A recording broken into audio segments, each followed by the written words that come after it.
Welcome to the Tom Becca Show. I am your host, Tom Becca, reporting from my studio apartment in Dundee, where my neighbors constantly file noise complaints about me screaming my lungs out at whatever MSNBC is saying about Trump. I am Tom Becca. We're here to... I'm your host, Caleb Salvatore, reporting from somewhere underground. We're laughing our way through the end of days. And we're brought to you by Outlaw Streamers and Live 365 on Chris Baker Radio. And our show tonight, that's right, I'm mixing the ads up at Beach House Bar and Grill. You can go tonight, 9 p.m. We're doing comedy shows. It's a mix. It's comedy and roast battles. You don't want to miss it. $10 cash at the door or on e-tix will get you in. And then after my overhead's paid, I'm going to donate all of my proceeds to help buy Christmas presents to the kids on the Omaha reservation up in Macy. If you want to donate but can't make it, you can Venmo Mia, MIASCHROEDER, on the Venmo. She doesn't have Cash App. She's not trashy, but she does have the Venmo. You can donate there, or you can just go to eTix and buy a ticket and not show up. I don't fucking care. It's going to do the same thing anyway. That's tonight at 9 o'clock at Beach House Bar and Grill. $10 cash at the door. He is about to knock that camera over. We got to get him out of the way now. Apollo, no. Sorry, everybody. The dog is... This is what happens when you do it in one consecutive shot. Sometimes the dog causes problems. Show up tonight. Do it for a good cause and have a good time before your family comes in and drives you nuts for the holidays. Any housekeeping items we need? Oh, yes. We will not have a show the entire week of Christmas. From the 21st to the 27th, we will be off, and then we will be back on Wednesday, the Wednesday the 31st. We'll have a show on New Year's Eve for you. Ooh, maybe we'll do it. No, I'm not doing that. We'll have a show on New Year's Eve for you, though, on Wednesday the 31st, so don't miss that. Nebraska smoked Creighton. Smoked them. Absolutely obliterated Creighton. I was right. I won. What were you going to say? I was going to say today's Taylor Swift's birthday. It is Taylor Swift's birthday when this is airing. Very, very important news. Instead of current state of the left this week, we got a whole bunch of stuff that we're going to talk about and get into. We're going to talk about Candace Owens, Jasmine Crockett, Minnesota, the Cinnabon lady. Have you heard about the Cinnabon lady? Oh, is that the lady that was racist? Yes, yeah. We're going to talk about the Cinnabon lady, and we found some new things out about that situation. Not that it justifies it, but it does add a little bit of context to it. All kinds of fun stuff. And, yeah, I'm looking at it. Tim Walz getting called a retard. Elections in Florida and Georgia. Australia's got an interesting new law. There's a hot new app that is trending all over the interwebs, all that and more. But before we do any of that, we're going to go over, we did this last year and we had a good time. We're going to break down the most popular Christmas gifts here in 2025. What was number one last year? Was it, what? Do you remember? Was it the dash cam? Oh. I can't remember. I can remember some of them, but I can't remember, like, the ranking of them. Oh, okay. Well, I've got the list right here, and we're not going to do all 48 of them. This is from goodhousekeeping.com. It was the first one I found when I Googled it. We'll do the top 20, okay? And I'll do it quick. We're not going to waste too much time. So the top 20, what do you think the number one item is going to be this year? You have your ear to the streets better than I do. Any idea? Nothing.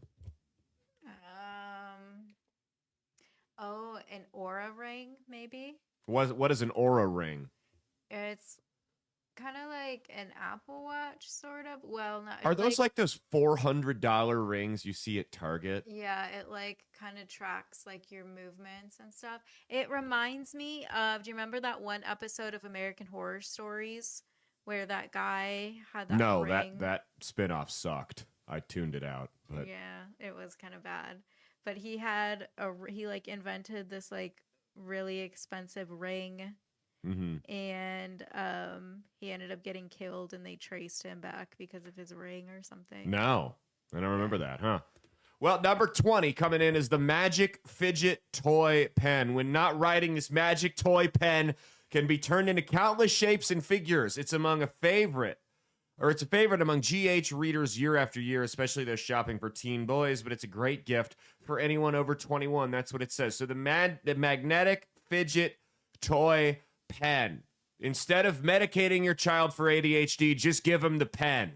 Number 19, Huga Life hanging car freshener. Because everyone's tired of the Taco Bell graveyard that is your vehicle.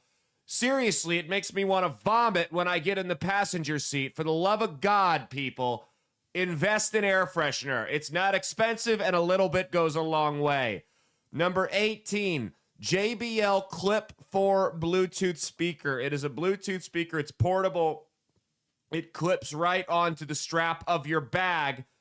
That's the state this country's in right now. Crime is so out of control that we've got to have Bluetooth speakers that attach to the bag so people don't just yank them off of us. Number 17, Tree Hut Body Scrub. What you know more about this than me. What is this stuff? Tree Hut Body Scrub. I actually have it in the bathroom. It's that pink stuff. I ignore everything in the bathroom. It's in the shower. If it's not a 2-in-1 conditioner, I don't know what it is. So it's a body scrub. It's like kind of like granulated scrub, and you put it all over yourself, and it like rubs away the dead skin cells. Yeah, see, Mia's always getting on me to do the skincare routine. I never do. In the winter, my hands start to get really, really dry, so I'll put some lotion on, and she has this really expensive lotion that just burns my hands, and I don't like it, so I get the cheap stuff. And then when I go out like on the river, or if I'm at a concert all day or something, I'll put a little bit of sunscreen on because I do have these moles that grow on me that there's like a 30% chance they transform into melanoma if they don't remove them. So I have to be a little bit careful. But other than that, I'm not into the skincare. Maybe that'll be my New Year's resolution, the skincare products in 2026. What do you say? Drop a comment on YouTube or Rumble if you do the skincare routine. Now, don't get me, I'm not going to be one of those people that's spending $100 a month on skincare routine. That's absolutely ridiculous. As a man, you should be ashamed of yourself if you're doing that. But maybe a little lotion might help. Just maybe. You know, the old guy in the sauna that I talked to, the grizzled old war veteran, was telling me even he moisturizes his skin during the year. So I was like, okay, maybe there really is something to this. Number 16, a custom neon sign. So you can get anything you want on a neon sign starting at $27 on Amazon. What do you think they would do if I put in an order that said the Jews did 9/11? Probably do it. You think they would do it? Should we test it out? It's not on Etsy. It's on Amazon. Amazon probably Amazon doesn't give a flying fuck. Yeah. Amazon doesn't give a shit. If it was on Etsy, they probably wouldn't do it. We'll get it and give it to Justin Healy. What do you for Christmas? Number 15, the Fan Lori screen magnifier. So you put it up. It's like an iPad laptop size screen. You put it up in front of your smartphone, and it magnifies the screen, what you're seeing on it. So if you're watching a video on your smartphone and you want it, I don't know why anyone would do this. I should get that for my dad. It might actually make sense for the adult in your life, the older adult in your life that doesn't see too well. My dad, who has the noise canceling hearing aids. Her dad got noise canceling hearing aids. Kind of defeats the purpose, if you ask me. Number 14, a Buddha board. Mess-free board. Fun for all ages. At $35 on Amazon, you can doodle away at it and erase it as you're done. Look at that. That's very minimalistic. That's what's in style nowadays. 13, Lululemon Everywhere Belt Bag. Are they renaming fanny packs to belt bags now? Is that a thing? It says this versatile pack makes it easy to keep essentials, phone, wallet, and keys close to home. Mia likes Lululemon. That's her favorite store there. Do you have the belt bag, or do you plan to get one? I do not. I have another fanny pack, but not Lululemon. My sister has a Lululemon belt bag. Of course she does. Lululemon's like the nice brand, isn't it? Mm-hmm. Yeah. Number 12, smartphone controlled paper airplane kit. because we don't have enough smart. I'm going to go on my old man rant again here. We don't have enough smart technology controlling everything in our lives right now. Why not take literally the most simple thing we can do? The thing that people have been doing for over 100, whatever flight got invented, I don't know. But ever since the invention of flight, kids have been making paper airplanes and throwing it to see how far they can get it. And it's so simplistic and primal. It just dates back to the early days, the heyday of this country. And we've got to add a smart device to it. And it's $60 at Walmart. Yeah, go smoke your friends with paper. There ain't no way in hell. Number 11, shower steamers. Shower steamers make it possible to enjoy self-care in a pinch. Just place the steamer on the floor of the shower and hot water will release the fragrance. So it gets you high. It's only $10 on Amazon. You stick it on there and I guess it just gasses you out. I don't know how that works. Number 10, get into the top 10. Aurastone rechargeable hand warmer. So you know the little hand warmers, those pains in the ass that you can get them at Costco or Cabela's or whatever, and you got to shake them whenever you go to like a football game outdoors or you're out hunting or fishing. This is just a rechargeable one that heats up. You just stick it in your pockets and roll with it. I know you're heavily opinionated on these. Yes, I was going to say these were on the list last year and we had a whole debate on them. You said you didn't like it because you have to recharge it. Yeah, because I don't want to charge it. That's too much work. Then be cold. No, it's literally not. You plug it into an outlet. To get the other ones to warm up, you sit there and act like you're jerking somebody off for like 10 minutes, shaking it back and forth, and it really doesn't even get that warm. And then when you notice that it's when you stick your hands back in your pocket after you give up after 20 minutes, you touch it, and it's like hot to the touch. It feels like you're touching a stovetop. There's no in between. Those things suck.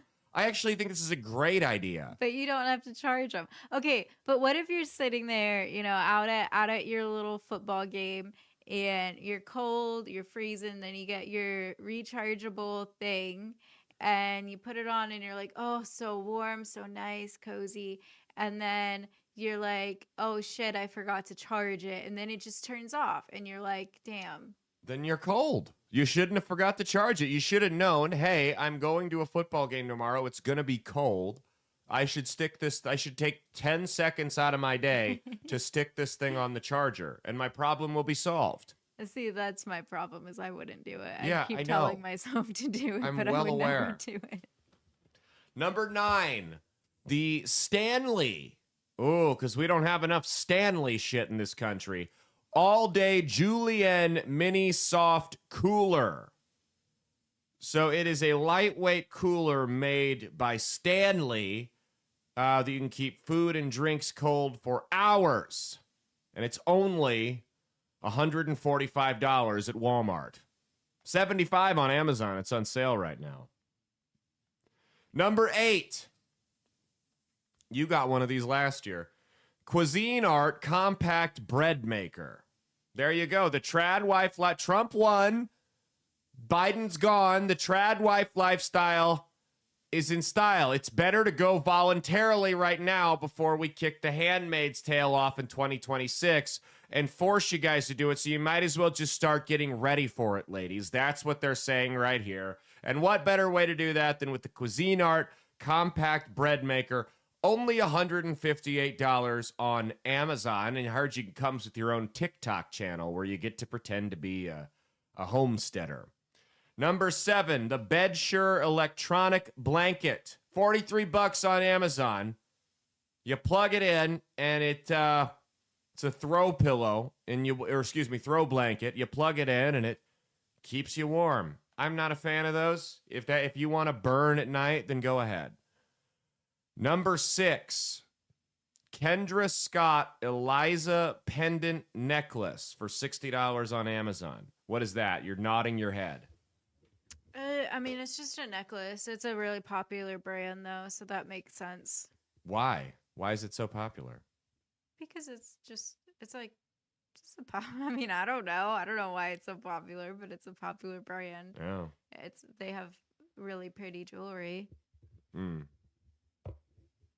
Number 5. This is kind of interesting. Grill baskets made out of stainless steel with a wood handle on the end. You stick vegetables, shrimp, and anything else that you don't want actually on the grates into the grill basket, and you rotate it. This is actually kind of a cool idea. $25 on Amazon for those of you that are interested. Because I've done that. I've tried. I didn't want to whip my Blackstone out, and I was already cooking steak on the normal grill. So I tried, I'll try to throw shrimp on it, and then I got shrimp falling into the grill. It's a disaster. You don't want to do that. That actually sounds like a decent idea. Number 4, the comfy oversized blanket hoodie. $60. Comfy oversized blanket hoodie to keep all of the autistic weirdos in your life warm in the winter. Number 3, Apple AirPods Pro 3. Yeah, we know. Every year that's up there at the top. Somebody wants to get AirPods. I'm old enough to remember. Here's the thing, kids that are listening to this show. These are $220 for the AirPods 3. Once upon a time, I don't remember which iPhone it was, but when Bluetooth headphones were just starting to be a thing, I'll let you know a little secret. Apple used to give you these with the phone. Do you remember that? The first time they rolled the AirPods out, they came with the phone. The AirPods? Yes. One generation, they came with the phone, and then they realized, wait, we can sell these, and they stopped. I remember they came with the wired headphones. They did, and then when they made the jump to Bluetooth, they came with the phone, just for one generation, and then they stopped selling it real quick. I remember when it happened because I remembered seeing it going, that's a horrible idea. I'm going to lose those immediately. And then I got them, and I do lose them all the time. Mia can attest. In fact, I don't know where mine are right now. I love them. I actually know AirPods are great because I like to listen to music when I'm at the gym, and I hate getting like headphones tangled and everything. You try to run it through your shirt, and then it disconnects, and it's a disaster. I love it. I'll deal with the potential brain cancer I'm going to get from them. Number 2, Medicube Salmon DNA Pink Collagen Jelly Mask.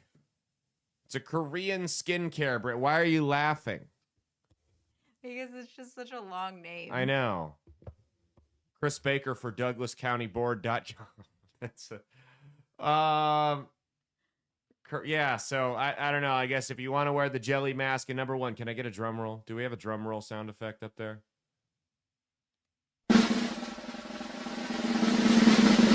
Number 1 hottest Christmas gift in 2025, according to GoodHousekeeping.com, is the Dash My Mug ice cream maker.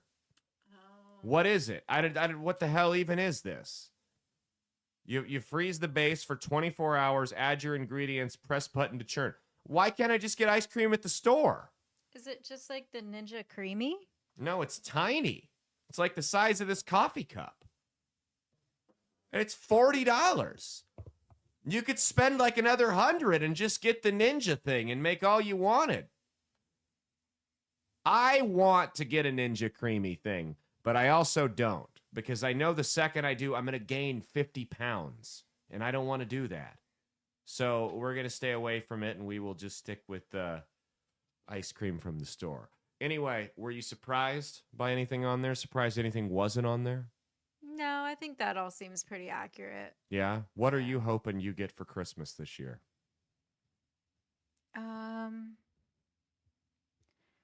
I'm hoping I get something off of my Elfster list. You can go to Mia's Elfster and buy it for her if you're listening. If you want to, we'll do the OnlyFans scam that they do. If you want my Elfster, they do the Amazon. let me know and I'll send it to you. You should create an Amazon wish list because I'd be willing to bet that there is at least one male listener that will simp for you on there and just buy you crap. You think I should? What's it gonna hurt? Maybe I will. You might as well start an Amazon wish list. Well, no, because they don't send me money. I tell them to send me money. And then we'll get you on. No, but you tell them to send you money for charitable causes, not your lifestyle. If you told them, hey, I want to go out to eat, send me money to get lunch, there's some weirdos out there that would do it. Well, hey, I want to go out. I want to go out to eat. Send me some money for lunch. Send her some money for lunch. Not don't cheap out either. We're Chipotle with the extra meat, the extra protein. Okay. So that's been our intro segment. Stay tuned. We got Store Brand TMZ coming up. All right, and Store Brand TMZ is brought to you by Hot Salt this week. Hot Salt goes great on everything. It's a combination of Mediterranean sea salt, scorpion pepper, and Carolina Reaper. And if you go to firecracker.farm, not .com, .org, or .net, .farm, and you use the promo code BASED, like the title of the show, you're going to save 10% off your order at the checkout. Hot Salt makes a great gift for the culinary fanatic in your life. Christmas is coming up. I can save you a little bit of money. Let's be honest, none of you have done your Christmas shopping yet because our audience is mostly male and we mostly wait until the last minute. That's okay. Your good buddy Caleb saved you. And if you go to firecracker.farm and you use the promo code BASED, you're going to save 10% off your order at the checkout. It's made at a family farm, not family fair, a family farm with love right here in the good old US of A. You can avoid the tariffs. You can avoid the foreign bullshit in your food. Firecracker.farm with the promo code BASED, BASED, like the title of the show. You're going to save 10% off your order at the checkout, and you can thank me later. Or never. Just use it and keep buying it and making me money. That's how you thank me. Okay. Without further ado, it's time for Store Brand TMZ. Justin Bieber! All right, this week in Store Brand TMZ, there is a news anchor named Carissa Codell. Have you heard about Carissa Codell? Who has decided that so they'll go on, they'll shoot the show, and after they shoot the show, she decided she's going to read the comments she gets, hate comments, and some of them people thirsting over her, in her news anchor voice. You know the news anchor voice I'm talking about, the one that sounds like this. Without further ado, this is Carissa Codell reading her hate comments in her news voice. Brick wall, more like brick house, and I'm looking to move in. After the commercial, we're going to explain how you can securely lock your house to keep Brennan out. From Harry Jones, I mean, she is overweight. That being said, she's an absolute smoke show. Built like my grandma's prescription lenses, and she's blind as a bat. Sorry, Grandma. I'm sure she's a nice lady. She looks like Barbie if Barbie actually ate a sandwich. I actually did have a sandwich today. I made it out of Hawaiian rolls too, so. That's funny. It's you know what? You know why this is so effective? Because this is the most attention the local news has gotten in 10 years from her doing this. I'm all for it. If the local news would just be them making the anchors sit on the air and read their nasty comments that they get, I would watch it. I would tune into the local news at 6 o'clock every night if they had a segment where the anchors just had to sit there and read all of the hate and sexual harassment they get. Kind of like a humiliation ritual, and I think all of you would too. I think she's pretty. She's not bad looking. She's a little thick. She's not bad looking though. Next up, porn star Bonnie Blue faces up to 15 years in jail after being detained in the country of Bali. Have you been I know you're a big fan of hers. Have you been following this story? This actually just came up on my Facebook. Yeah, so what all do you know about it?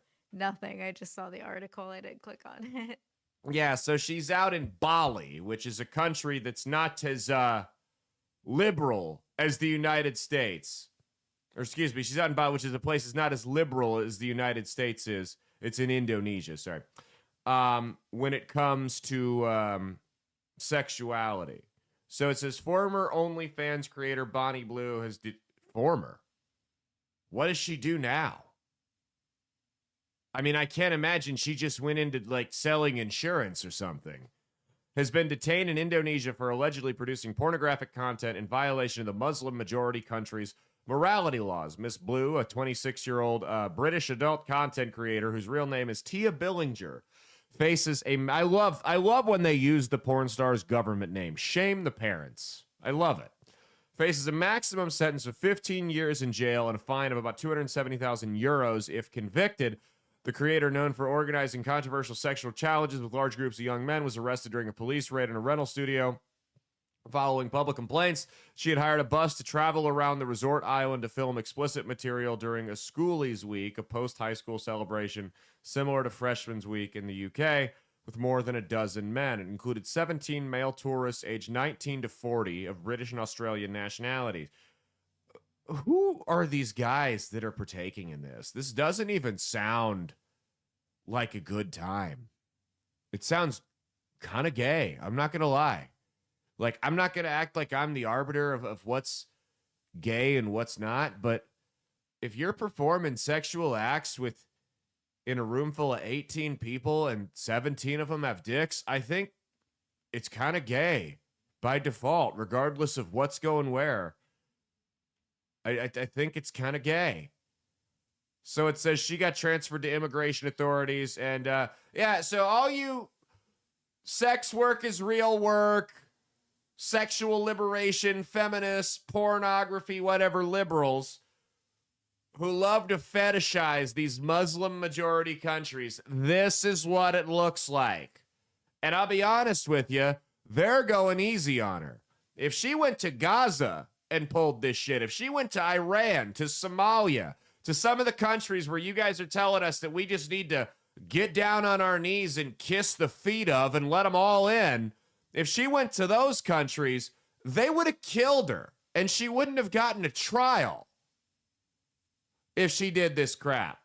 So maybe pump the brakes, because that's your liberal bullshit meeting the reality of the world that you've been shilling for the last couple of years here. Next up, Dave Portnoy, the president, CEO, whatever, of Barstool Sports, became enraged after the Las Vegas Raiders head coach Pete Carroll made an interesting call. And he decided to post it to Twitter. Now, this looks just like any other sports fan, myself included, having a meltdown. But then he goes a little too far when he's talking about Raiders coach Pete Carroll. Go ahead, check this out. That's the worst beat of all time. And you have to investigate the Raiders. Investigate the Raiders. What are they doing? What the fuck? That's the worst beat of all time. That is cheating. What the fuck? I gotta rewind this. That's the worst fucking beat of all time. This is the worst beat of all time. Pete Carroll should be in fucking prison. Prison for Pete Carroll. First of all, the refs, everybody. This is prison. This is prison. There's 16 seconds left in the game. By the way, the play before this, there was fucking 20 seconds. They threw it. Prison. The spread's 8.5. They spiked the ball, by the way. They ran up and spiked it as a tempo. Prison Pete Carroll. Murder Pete Carroll. I want Pete Carroll murdered. Can you see this play right here? Can you see this play? 10, 9, 8. Scramble, throws it down. Game's over. There's 8, 7, 6. They throw a flag for sitting on the guy with 4 seconds and not even come close to getting a playoff. Murder Pete Carroll, he says. Wow. So here's the thing. What Dave Portnoy was not complaining about a team that lost a game because they got jobbed by officials or a stupid decision by a coach. The Raiders were down by 10 points with 20 seconds left. There was no timeouts. They had no chance of winning that game. He was upset that they weren't able to go and cover the spread. That's what he was upset about, because he had bet them to cover. Guys, look, I love to gamble as much as the next guy, but if you find yourself calling for a lynch mob publicly to go and kill an NFL head coach, or anybody for that matter, because you lost your bet, you may be my great aunt. And it may be time to call that 1-800-BETS off. You didn't see that one coming, did you? I didn't drop any names. I have lots of great aunts. Okay? I have lots of them. It's a comedy show. I can say whatever the hell I want. Anyway, that has been Store Brand TMZ. Stay tuned. We have got a whole bunch of stuff to get into for trending this week. All right, trending this week's brought to you by Tactilian, TACTILIAN.com. Like I said, I guarantee you haven't done your Christmas shopping, and I guarantee I've got a solution for you. Go get a gift for the patriot in your life. Tactilian sells clothing and apparel, sells decorations for your home and office, accessories for your vehicle, even your dog. Tactilian.com, Tactilian.com with the promo code BASED. You'll save 15% off your order at the checkout. And the best part of it is a portion of the proceeds from every sale with that promo code are going to go to a fantastic cause.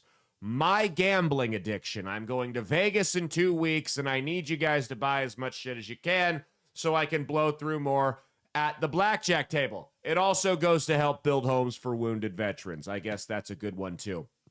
Tactilian.com, Tactilian.com. With the promo code BASED, you're going to save 15% off your order at the checkout. Okay, we have got an eventful week, and I'm not going to waste any more time. I'm going to be laser focused for the next hour and 20 minutes while I run through all of these stories because I'm bound and determined to get all of them done. Let's talk Candace Owens. Shall we? I have intentionally avoided this story for probably over a month now because I'm treating it the same way I treated Kanye's public meltdown. She's clearly having a breakdown. However, it's gotten to the point where it's not TMZ ha crazy like Kanye West. It's actually beginning to affect the cohesiveness of the Republican Party and the conservative movement as a whole, and it's splintering it. And it is all 100% Candace Owens. This falls on her shoulders. Now, she posted this on her Instagram story this week about the Charlie Kirk shooting. It feels like today will be the day that the government can no longer deny it. Charlie Kirk was assassinated and our military was involved. I can't wait to share this information with you guys today. Then the next day, she posted this video. Okay, so the story I'm about to tell you guys today is so unbelievable that you know it has to be the truth. It's so detailed. We fact-checked everything that we could, and it has to be a God thing. It's the only way that this could have landed in my lap from the person that it came from. I don't even know what to say about this. You're just going to be amazed, and your jaw is going to be on the floor like mine was when I learned this. And this kind of gets into that mysterious last trip to Asia that Charlie took. The timing of that was very strange. So now Asia's involved. She's been doing this since Charlie got killed. It's been every episode of her show has been like a new episode of a Netflix drama series. And if you look at the parallels between this and what she did with Brigitte Macron, the Prime Minister of France's wife, husband, groomer, I don't know what's going on there. Every episode, she ends with another, like, cliffhanger. You're going to have to tune in tomorrow to see what happens next. It's serious. It's like a Netflix drama. It really is. So she's implying something to do with Asia there. She implied in a matter of days that the U.S. military and Asia, everyone in Asia, the whole continent, by the way, that's how this works. Everyone. That peasant in the rice fields in Vietnam may as well have pulled the trigger himself. So she is now blamed. And this is not the entire list. This is everyone I can remember that I wrote down. For the death of Charlie Kirk, she is now blamed Israel, Egypt, Asia, the U.S. military, Turning Point USA, Erika Kirk, Charlie's security, Charlie's friends, Kash Patel, the CIA, the FBI, the Deep State, the French, and the Mormons. All of them have been blamed separately, but the best part is none of them have been blamed as the sole party responsible. The best part about this ever-moving goalpost of who killed Charlie Kirk is that all of these parties and more are somehow collaborating together. They did. As we all know, Israel and the Mormons are just like this. You know, they're tied together like that. By next weekend, Mars will be involved. This will turn into an alien conspiracy by next weekend at this rate. At this rate, by New Year's Eve, she is going to be full on Britney Spears dancing in her kitchen with knives in her underwear by New Year's Eve at this rate. If we continue to go, I mean, this is a public meltdown if I've ever seen one. Don't believe me? Look at what she said here. I feel it now. I've been telling you guys, I have been having a lot of dreams, and the dread that Charlie felt in 2018, I have been feeling. I felt it leading up to Charlie's assassination. I pulled my children out of school. I was having this dreams and visions about bees and organization that was happening in America. I have a sense of dread that a lot of these events that are happening, these inexplicable events like the Malibu fires, these sort of coastal events, the Texas floods, that this is not happening by accident, okay? I have a feeling of a sense of dread that the Fed is taking from Americans right now, and that we are heading toward war, okay? I'm going to share that. Well, I mean, we all feel like that we are headed toward war, that they want war by any means necessary, and that you need to be, wherever you are in the world, fully dialed into that, okay? We can't be stupid this time. We cannot believe what the media is telling us. We cannot believe what the government are telling us. We cannot believe whatever it is, whatever attack that's going to happen, and we're going to be told that it was this guy. We have to start to recognize the pattern of things, okay? The predictive model of this is my red line, then the red line gets crossed and people are denying it. And what happens? Christians are mass slaughtered every single time, propagandized people, Christians in the East to hate Christians in the West. And there's just less of us by the end of it. And these things tend to happen, world wars, when they want a reset because people start waking up. And so I just wanted to express that to you, that I feel that we are reaching that brink right now. And you need to prepare for that. And feels like an almost inevitability, but it feels like something's coming. And I know that you probably sense that dread too. I pulled my children out of school. I was having this dreams and visions about bees. Also, I've been telling you guys about Beekeepers Natural, immune supporting substance that bees make to protect their hives. So head to beekeepersnaturals.com and enter code Candace at checkout. That was dubbed at the end, that last part there. Okay, look, I feel like if you start, anyone who says, I pulled my kids out of school because I was having dreams about bees, probably needs a checkup. Someone needs to make sure that person's okay. So is she saying she's a prophet now? She's a prophet. God comes and speaks to her in her dreams, but only about the most obvious things. Oh, the Fed's taking from Americans and we're headed toward war. Yeah, everyone can see that, but evidently it takes a dream for Candace Owens to notice that. Candace Owens is sitting there. She's like, yeah, I was, it came to me in a dream that when you stick your bread in a toaster, it turns it into toast and it gets crispy. Oh my, I had no idea. Candace Owens. Listen, she went from bees to Christian genocide to World War III to Malibu fires in like a 30-second span. I have had conversations with people at bars that had just got done doing cocaine that went the exact same way, that sounded exactly like what she was saying. Now, I don't think Candace Owens is on drugs. I think she's having a mental breakdown. Mia, what would you do if I were streaming every day, talking this kind of nonsense and having this type of public meltdown, targeting my friends? What would you do?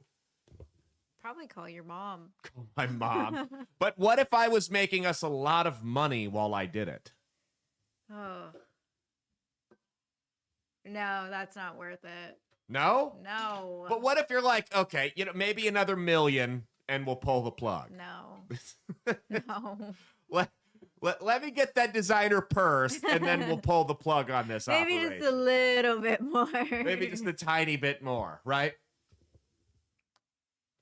So this has, we talked a couple of weeks ago about how the Charlie Kirk shooting, we thought it was going to unite the right and it really divided everyone, and she's been a big cause of that. But momentarily, at least for now, this has kind of united everybody. From Nick Fuentes to Tim Pool to Ben Shapiro, everybody on the right is kind of like, okay, Candace Owens is crazy. She got Nick Fuentes to defend Israel. That on its own is an impressive feat. You got Nick Fuentes to come out and defend Israel. Totally insane. So she's having her public meltdown here. And Turning Point USA finally goes, you know what? Enough is enough. We're going to have a live show, and we're going to address everything you've been saying. And you are more than welcome to come on with us and ask us any questions you want. Any questions you want, and we'll be happy to answer them. And this was Candace Owens' response. Everything they could to stop Charlie's rise, breaking bread with them and refusing to have a conversation with me, and you know that I cared about Charlie. Have you no shame? We're going to find out. You can pick the place. You can pick the time. I say we do it tomorrow. We don't need to plan for this. We don't need lawyers in between us, lawyer statements. It's not how I roll, okay? I don't care about any of that. I want it to be authentic. Like I said, you can take the money. We can raise money live for this conversation. That is how badly the world is demanding it. So I accept it. With whistles and bells, everything, I fully accept. I say let's. Perfect. So anytime, any place, it should be no problem, right? Well, Turning Point said, great. We've got a time and a place. Let's do it. I think it was Wednesday, they said, at last Wednesday at 2 o'clock. And she goes, well, I can't do it that time. I have to do my show. And they go, okay, you know what? Fine. Never mind. You want to play this anytime, any place game? Never mind. Look, I understand you got to do your show, but don't you feel like your show that airs daily, it wouldn't kill you to take, and this is me speaking, not Turning Point. It wouldn't kill you to take one day off of that show and go do a show that's going to have way more eyes on it and going to be the talk of the country for the next couple of days. It's going to dominate the news cycle. Don't you think that would be a better use of your time than just doing your show? You can go back to your show tomorrow. You can shoot 2 episodes of it if you want. Don't you think that would be a better use of your time? Now, then she went on to blame her husband. Said her husband has people, clients coming in from out of town, and she needs to be there. Perfect. Makes perfect sense. It's what it is she doesn't want to get exposed. That's all this is. And I know we'll get the Candace Simps in the comments telling me I'm a shill and a sellout. I've started getting called a sellout more. I kind of like it. People think I've got some type of influence, thinking I'm taking money from somebody. Ha! Joke's on you. I do this not for free, but close to it. So this whole thing is blown up. Candace then claimed after that the French put a hit out on her. Then went as far to claim that a French hitman supposedly hired by Macron and Turning Point, who the Prime Minister of France, and Turning Point USA actually attempted to murder her a week ago. This is the first we're hearing about it. And suggested Ben Shapiro was involved as well. And Candace went and did what anybody who has a hit on them would do and took her entire family to Dolly World in Tennessee. That's where Dolly Parton's going to protect you. Okay. What are we doing here? This whole thing is insane. Insane. Why is this? I have a theory as to why this is happening. I do. And I'll tell it to you in a little bit here. We're going to play some more videos and give you some more context first. But I have a theory as to what's happening here. Candace Owens, so one of the people that called her out was Tim Pool. And Tim Pool may have used some harsh language when he did it, but he was 100% correct in what he said. And this was her response to him. He is a fundamentally weak man for what he did there.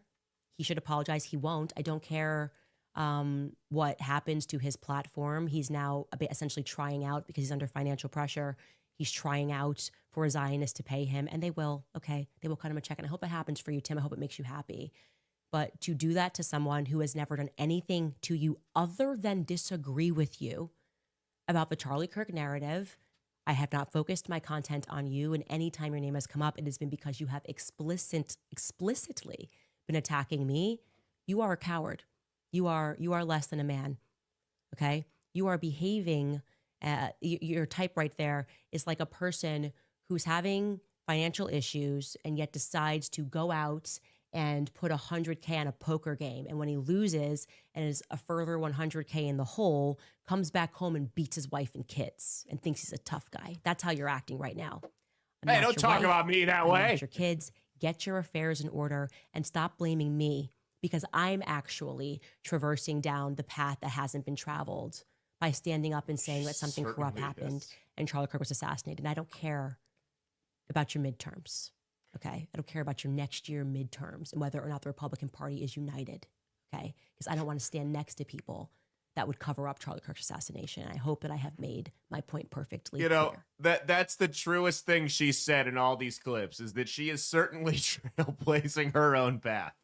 She is going where no one else has dared to go or even thought to go, for that matter. I wonder, like, part of me is like, is she having a mental breakdown, or is she just like, look, I have found a niche that is so insane, no one will even dare to do it, and I'm just going to grift off the bottom of the barrel of the conservative movement until all their pocketbooks are dry. Is that what she's doing here? What do you think this is? Do you think this is a grift or a mental breakdown? Seems like a mental breakdown. It really does. I mean, because with a grift, at the end of the day, your goal is still to make money, right? So when you're grifting, you typically don't alienate yourself the way she is. You don't name drop people and publicly attack them. You let them do their own thing, and you just keep your eyes on the prize. When you're having a mental breakdown, that's when you alienate yourself. That's when you start calling out all the people you once considered friends who are on your side and really painting yourself into that corner. We saw that happen with a guest that was on this show at one point. We saw him decide to just slowly go after everybody publicly. I'm the Messiah. After he had a mental breakdown on air on my show. So I think that's what's going on. Now, we got to keep in mind here is that at the heart of this, there is still a woman who is now a widow with 2 children who no longer have a father that is being targeted both directly and indirectly from all of her babbling. And people have said, why don't you stop this? Just please, for the love of God, stop. You're not helping anything. You're pouring, salt in the wound of this poor woman. And this is what Candace had to say. Say this, like, I am on this journey to figure out what happened on that day. I'm not going to stop unless Erika Kirk asks me to stop, as I have said, or my father, or my husband asks me to stop, because truth matters. And I think it is amazing that Erika found it in her heart to forgive, but it is also my belief that there are more people involved that are in need of forgiveness. Okay.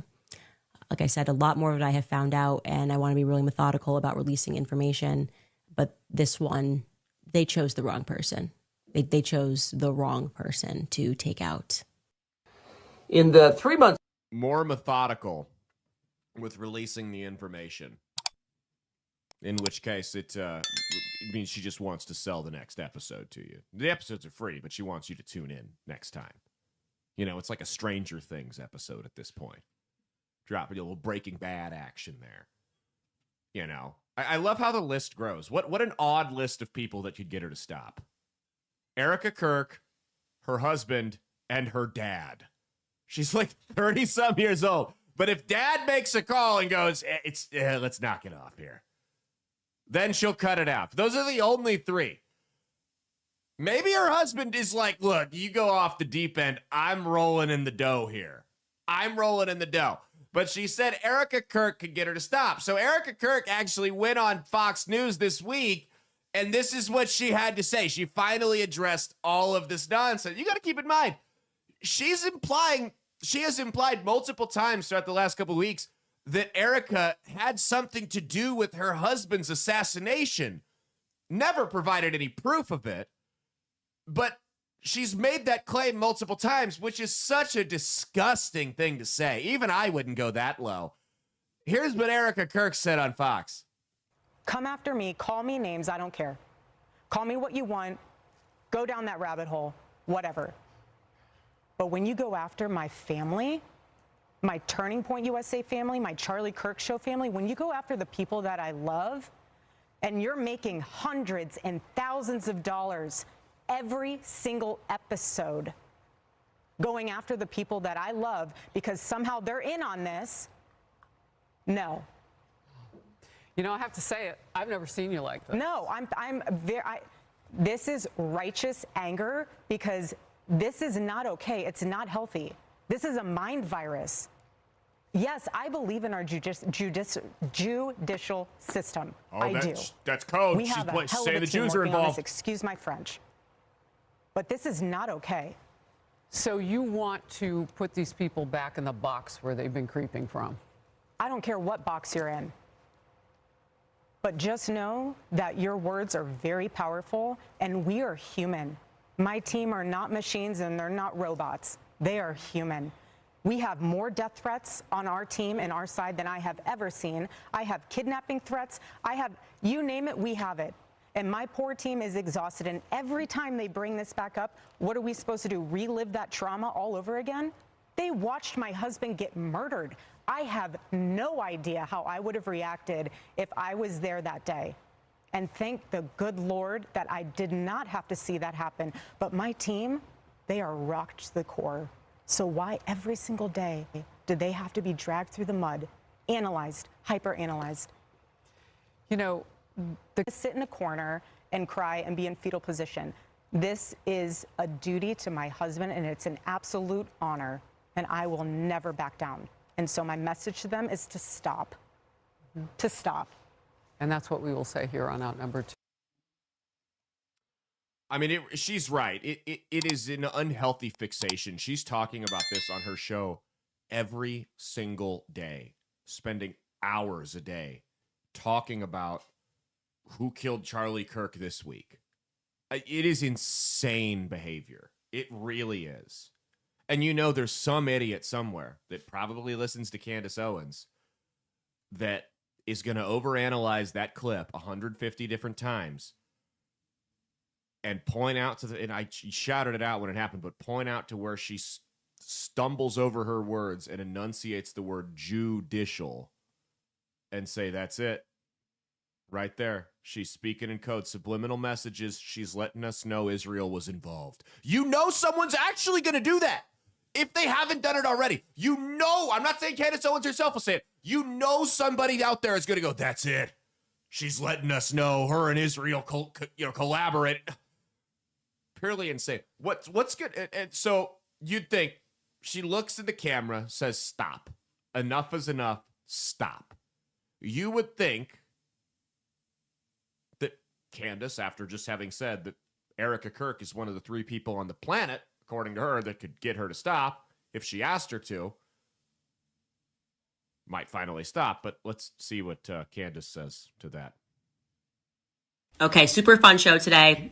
You're probably seeing the clips, but Erika has gone off on conspiracy theorists. Obviously, every journalist out there is emailing me because it's about me. It's indirect, but it's also about me. And don't worry, in case you think it's not about me, she is going to name check me on stage with Barry Weiss on Saturday. How do we know? Because our mommy sleuths be everywhere. And they recorded the town hall today. And as soon as the town hall concluded, we got a flutter of emails. And what she says about the Egyptian planes, I'm sorry, not gonna lie, it's a little suspicious. It's weird. It's a weird response.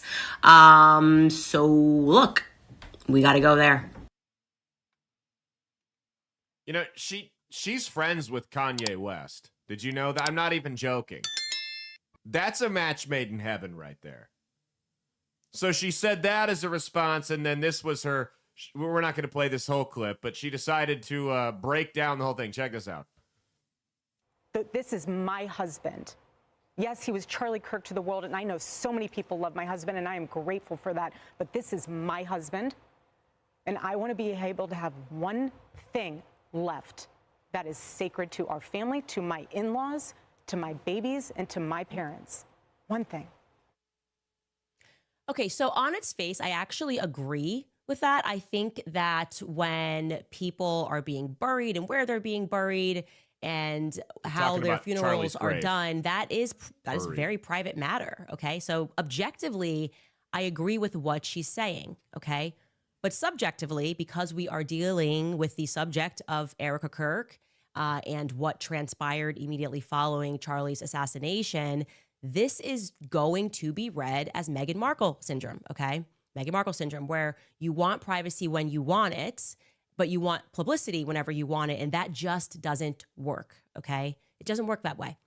I honestly think it was said best by Bethany Frankel, not related to this situation. Bethany Frankel is on Real Housewives, a show, a reality show. And she was referring to one of the housewives who lived her life very publicly, showcased her marriage, was buying tons of Louis Vuitton bags when they had tons of money. And then when their relationship soured, the housewife basically asked the public for privacy. And Bethany was like, no, this isn't how it works. Like, we were riding with you on the way up, we're riding with you on the way out. You don't get to like pick and choose when you want privacy and when you don't want privacy. And Okay, subjectively, as it, So you know, she said she would stop if Erika Kirk asked her to stop. Erika Kirk asked her to stop, and she didn't stop. She says she has all this information and all these questions that are going unanswered that Turning Point won't answer, and Turning Point's blocking her out, and they won't respond to her. Turning Point says, great, let's do a show together. We'll answer all of your questions. Candace says, name the time and place. They name the time and place. She says, I can't be there. I have to record my show. Mia, do you know what she did for that oh-so-important show that she couldn't miss? Do you know how she spent that show? The show that she couldn't show up to the other show for because she had to do. She spent that entire... So Turning Point said... She list off the 20 most popular Christmas presents. She did, of yeah, the no. season. Turning Point said... No, she went on with Emery Songer and talked about all the different species of beetles. No, Turning Point said, okay, if you're not going to be there at 2 o'clock on Wednesday, we're just going to do a live show 2 o'clock Wednesday and address all the things you've said. So Candace spent her entire show reacting to the show she couldn't show up to because she had to do her show. Watching it on a live stream, reacting to it. She basically did the show without them there to push back on the bullshit because that's what the heart of this issue is. The second someone who knows what they're talking about, and I don't know the ins and outs of the Charlie Kirk case, I'll be honest with you. There are some elements that are suspicious. I don't know if it's suspicious because it was a coordinated hit job or if it's just because Kash Patel's an incompetent buffoon. It could be a combination of the two. I don't think Erika had anything to do with it. I don't think Israel had anything to do with it.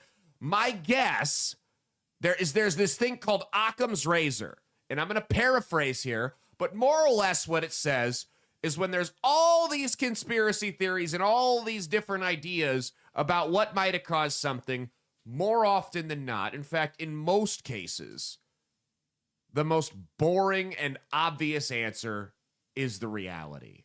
That's just the way it works. Now, it's like, oh, so if you get out in, say, let's say you go to work in the morning, and you got a flat tire, and you get out and you look and there's a nail in your tire. Now, it could very well be that the CIA saw that post you made on Facebook last week and sent someone out to your house to stick a nail in your tire and make you late for work and get your third strike and get fired. But it could also be that they were doing construction up the street and they were lazy and didn't clean up and you ran over a nail. That's probably what it was. Candace, nobody stuck a nail in your tire here. The reality is, you look at these people on Reddit and on Twitter. They're all over it. They talk nonstop, daily.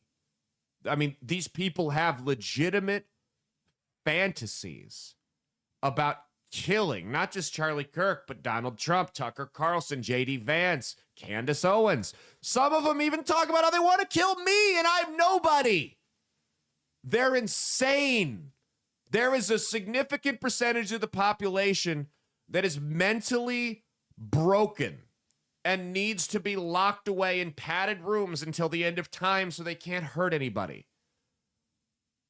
And guess what? Thanks to the internet and thanks to a little bit of funding from our buddy George Soros, these people are allowed to network and they collaborate and they get together. And they're able to pull off little hit jobs like this. They get by with a little bit of help from their friends. It doesn't mean Erika Kirk set him up to get killed. It means there was a violent, mentally unhinged leftist with nothing to lose, and probably had a couple of friends that helped him out, that decided to take a shot. Yes, I understand the text messages were a little weird and they looked like they had been pre-scripted. That doesn't mean the FBI planted them to cover their tracks. It probably means that he was texting the quote-unquote girlfriend so that the girlfriend could have an alibi to pretend that he didn't know anything about the shooting. That's what it looked like to me. I think that makes more sense than the FBI forging text messages. I don't know. Why does it have to be that the FBI forged it? Why is it so unbelievable that this guy and his transgender roommate, girlfriend, whatever the guy was, why is it so unbelievable that those two sent bogus texts to each other to cover their tracks and create reasonable doubt that would exonerate the other person? But it's totally believable that the FBI would, for whatever reason, forge these text messages. Why is one so believable but the other's not? I wouldn't say that either are out of the question, but why is one just totally, no, it can't be that. We don't know why. Candace Owens sure seems to trust the people that want her dead and literally fantasize about it daily. Kind of weird. She had this to say about Erika Kirk as well, and this is just gross. Well, now you're going to have to prove that you have the ability to be a CEO and a chairman and not just a wife who we expect emotion from. And you're rightful in that capacity. You are rightful to have emotion. You are rightful to be the aggrieved widow, but you don't get to just be widowed into the position of chairman and CEO. You don't get to respond to, well, in this case, investors, donors who have given money and are asking meaningful questions with, no, you don't get replies right now because this is the Charlie Kirk show, fam. Doesn't work this way, okay? There it is. There is your mask off moment right there. And that is my theory, which brings this whole thing to a circle. That is my theory about what's really going on here. Jealousy. This whole thing stemmed from jealousy long before Charlie Kirk ever got killed. Words are important, specifically with people who talk for a living. Sometimes, I mean, everyone's, words mean a lot. When you're talking about a high school football recruit, he's an 18-year-old kid. It probably doesn't mean that much. It's not that deep. With people who talk for a living, words mean a whole hell of a lot. You don't just get to go from widow to CEO. She's jealous that Erika Kirk, because here's the thing. You go back 7-8 years ago, Candace Owens, she was the heir to the conservative throne. She wasn't crazy. She was young and a little immature, but she was doing all the speaking tours. She was on every podcast. She was destroying the left, and she was a woman of color, and they hated that. That drove them just up a fucking wall. You've got this educated, good-looking, intelligent woman of color who destroys your arguments, and they hated that. She was the heir to the throne. And then she just kind of lost it. And it went downhill. It really did. It went downhill when she went on the Joe Rogan Experience and just sounded like a fool. There were a couple issues. I don't even remember what it was, but there were a couple things. She didn't know what she was talking about. And he just had real basic questions, and she couldn't answer them. And she filibustered like a politician, and she sounded stupid. And that's kind of what started the downfall.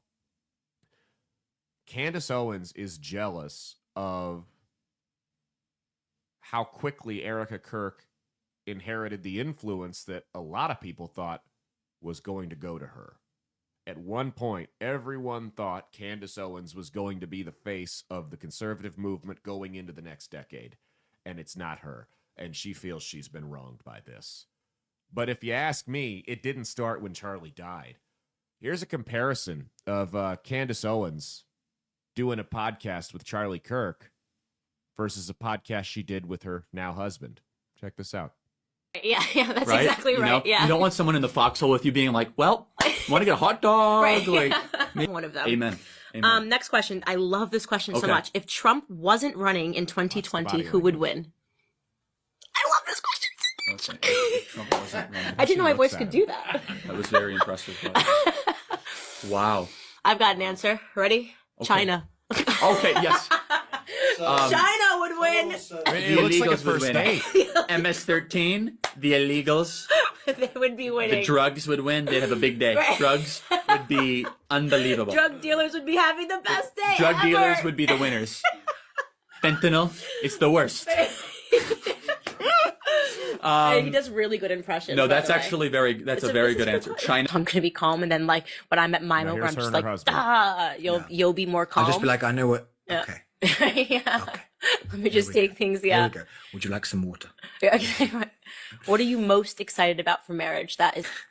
Children, I think, will be very exciting for the two of us. Yeah, we're totally ready. We're at that phase where every time Yeah. we see a child, we just want it. I think I'm excited for that family. in the midst of a blizzard. It was just amazing. We'll end the country. Scott has a sense of humor. God has a sense of Of humor. course. That's all I can say And, about and that by the way, movie. can we just talk? For me, it's probably I'm just excited that the anxiety of my life is over. And I always say Yeah, this you've is said that before. yeah, people always try to glorify the 20s. It's like, yeah, you're in your 20s, you have freedom, it's fun. Should we be nice for a second? We're not capable of being This is nice. Final Jeopardy. No, since I just turned 30 and I know who I'm marrying, I know the person that you are, I know the character that you have, I know how our children are going to be raised, which is conservatively, where they can get the hell out of the house. And, right. And I think I'm most Okay, excited that's just That's enough. for the You're a woman. You tell me. How does she look at Charlie Kirk like a schoolgirl with a first crush, or is that just me? The way she looks and talks to him. Yeah. That I little don't- twinkle in her voice. Yeah. Yeah. She had a thing for him, and she didn't get him. Erika Kirk took him. And I think there's a lot of resentment there. I think she is, I think she's been envying this woman for a long time. And now she sees, I mean, she's losing her mind for multiple reasons, but now she sees an opportunity to harm this woman in the ugliest fashion imaginable. And she's going to take it up because women, when they are scorned, are some of the most evil creatures to walk the planet, specifically to each other. I mean, the level of evil that women are willing to stoop to with one another would put Adolf Hitler and Pol Pot to shame. Levels they couldn't even. You're shaking your head, but you know it's true. Guys have a problem, we'll fight, and we'll be over it. I've been in fist fights with people I consider good friends of mine. It's all good. It's just how it works. Women will do backstabbing, conniving things to destroy the other one.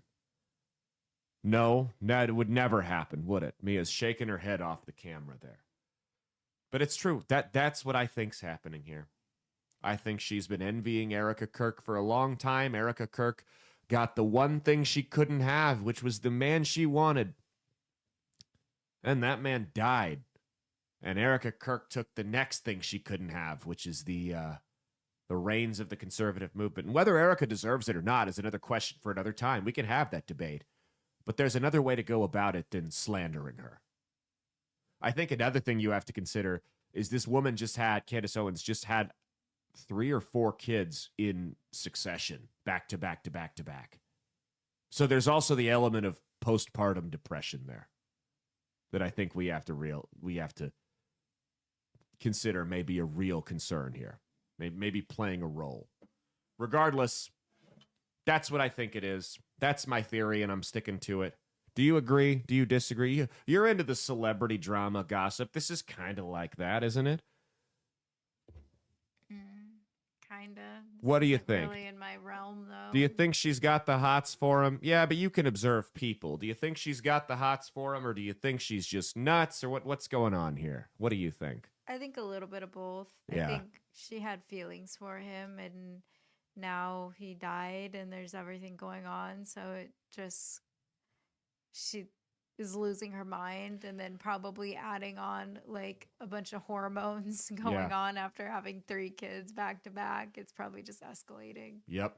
Fellas, don't stick your dick in crazy, and if you do, don't nut inside of it. Let's go to the next segment here. Speaking of crazy black chicks, Jasmine Crockett has announced that she is running for United States Senate in her state of Texas, in her home state. That happened because the Texas redistricting map went through, and Crockett's district, which is dark blue, is going to be bye-bye. She won't, she can run, but she's not going to win the way the maps have been drawn up. Now, after this happened, Colin Allred, who was the favorite, dropped out, which pretty much cleared her way. There is another guy who's running who, if you ask me and a lot of pollsters, if he were the nominee, his name's James Tallarico, if he were the nominee, he'd have a whole lot better chance of winning because he's more moderate. He's very faith-based. He's a strong, like, Democrat Christian. He was on Rogan. I'm not a fan of his politics, but he did impress me when he was on Rogan. I think he's an eloquent public speaker. He's an intelligent guy, and I think he believes what he says. Now, he does have a Dan Osborne problem, which is that he was following a whole bunch of porn stars on his official Senate account. I don't know. What is it with guys? What is it with you guys that you have to follow these porn stars and like the shit from your official political campaign account? Can't you come up with a burner account to do this stuff? Why do you have to follow them on your official page and like the stuff? What goes through your head? What goes through anyone's head when they follow a porn star on social media? You know those lists are public, right? It's not enough for you to just search the name and check in to see what she's posting. You've got to follow her. Why? That's what I want to know. But anyway, so she's winning. She's going to dog walk him. And which means that the United States Senate floor is going to see plenty more of this right here. Oh, you just voted to do it. Y'all did it first, so you don't want to talk about voted to do it. Order. I'm trying to get clarification. Look at, calm down. Calm down. No, because this is what y'all do. So I'm trying to get Miss clarification. Crockett, you're not recognized. Miss Crockett. I can't hear you with your yelling. Don't want calm me to down. Be, Can you please calm down? Don't tell me to calm down. Calm down. Because y'all talk noise and then You're can't out of take control. Because if I Chairman, come and talk shit about her, y'all gonna have a problem. Mr. Chairman. All right, Chair. Okay. Order. Chair now recognizes Miss Green for. Man, Mia, did you feel like you were in line at Walmart there for a second? Well, she decided to announce her campaign by posting this ad to social media, and it was an interesting one.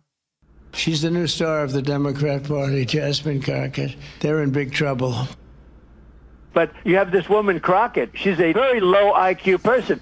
I watched her speak the other day. She's definitely a low IQ person. Crockett. Oh, man. She's a very low IQ person. Somebody said the other day she's one of the leaders of the party. I said, you got to be kidding. Now they're going to rely on Crockett. Crockett's going to bring them back.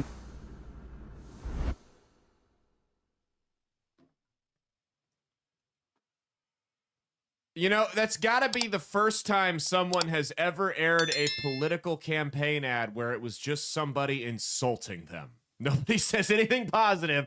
It's just someone else talking shit on you. I love, though, how her campaign managers got together and they went, okay, what's the best way that we can sell Jasmine Crockett to the people of Texas? How do we do it in a quick 15-second ad? How do we make people want to vote for her? Oh, I know. We don't let her talk. That's the best way we can make her appeal to people. We run an ad where she doesn't open her mouth.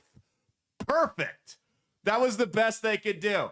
Now, here's the thing with that ad. That tells you what the campaign's about. Because if you go and you look at this James Tallarico guy and his ads, like I said, I don't agree with a lot of what the guy says, but he's talking about affordability. He's talking about rights for Texans and things like that. That guy, his porn addiction aside, is clearly focused on the people he's going to be or would be representing in the Senate. Jasmine Crockett's campaign is all about Trump. It's not about housing. It's not about immigration. It's not about foreign policy. Nothing like that.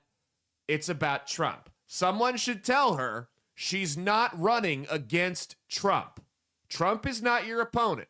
Your opponent's going to be either John Cornyn or Ken Paxton, both of whom are very different candidates. So you might want to take notes because you're not just going to be able to go out and campaign against Trump. Both of those guys are very well known. She's not going to win, so it really doesn't matter. But this is how her campaign kickoff event started off. This is what she did. Let's get into it. Okay. She ain't never scared and she ain't never been. Who is willing to go toe-to-toe against the president? I can't wrap my head around someone who votes Republican. She advocate for feeding kids, they protect folks touching them. Trump invading his own country with our army, what a joke. We remember Pearl Harbor by illegally bombing boats. But y'all thought we wasn't gonna do nothing, buddy, think again. They only trying to scare out of running, cause they think she'll win. Listen, thought I told y'all we ain't never scared. Now look who name on the docket. Got 2 words for every racist bigot.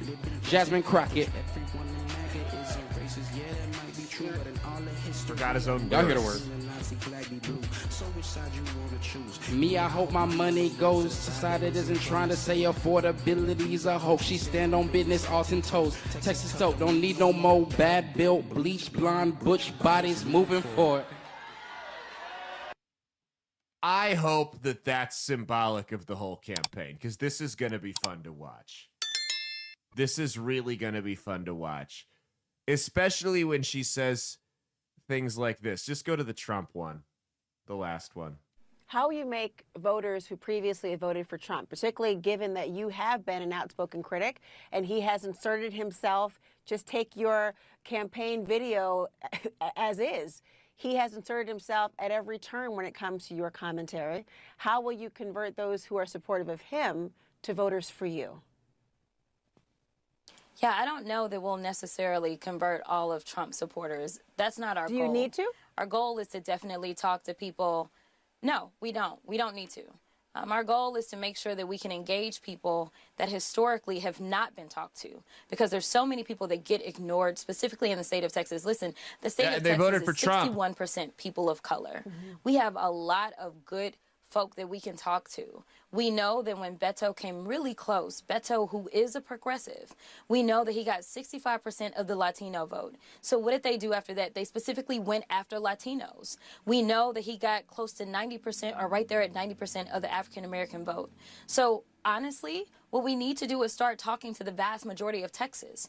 I think my message is very much a mainstream message. I don't know who disagrees with the fact that affordability is a real thing, except for the president, who says it's a Democratic hoax. But when somebody goes to the grocery store nowadays, whether it's in East... She doesn't need the Trump voters in Texas. She should do a quick little search on Wikipedia, which will tell you that in 2024, Donald Trump won 56% of the vote in Texas. So I don't think there's a third party, not one that's going to get any significant share of the vote there. My question is, if Trump won 56% of the vote in Texas and she doesn't need his voters to win, how does she plan to win with 44% of the vote? Is this indicative of the public school system in this country, that 44% is enough to win?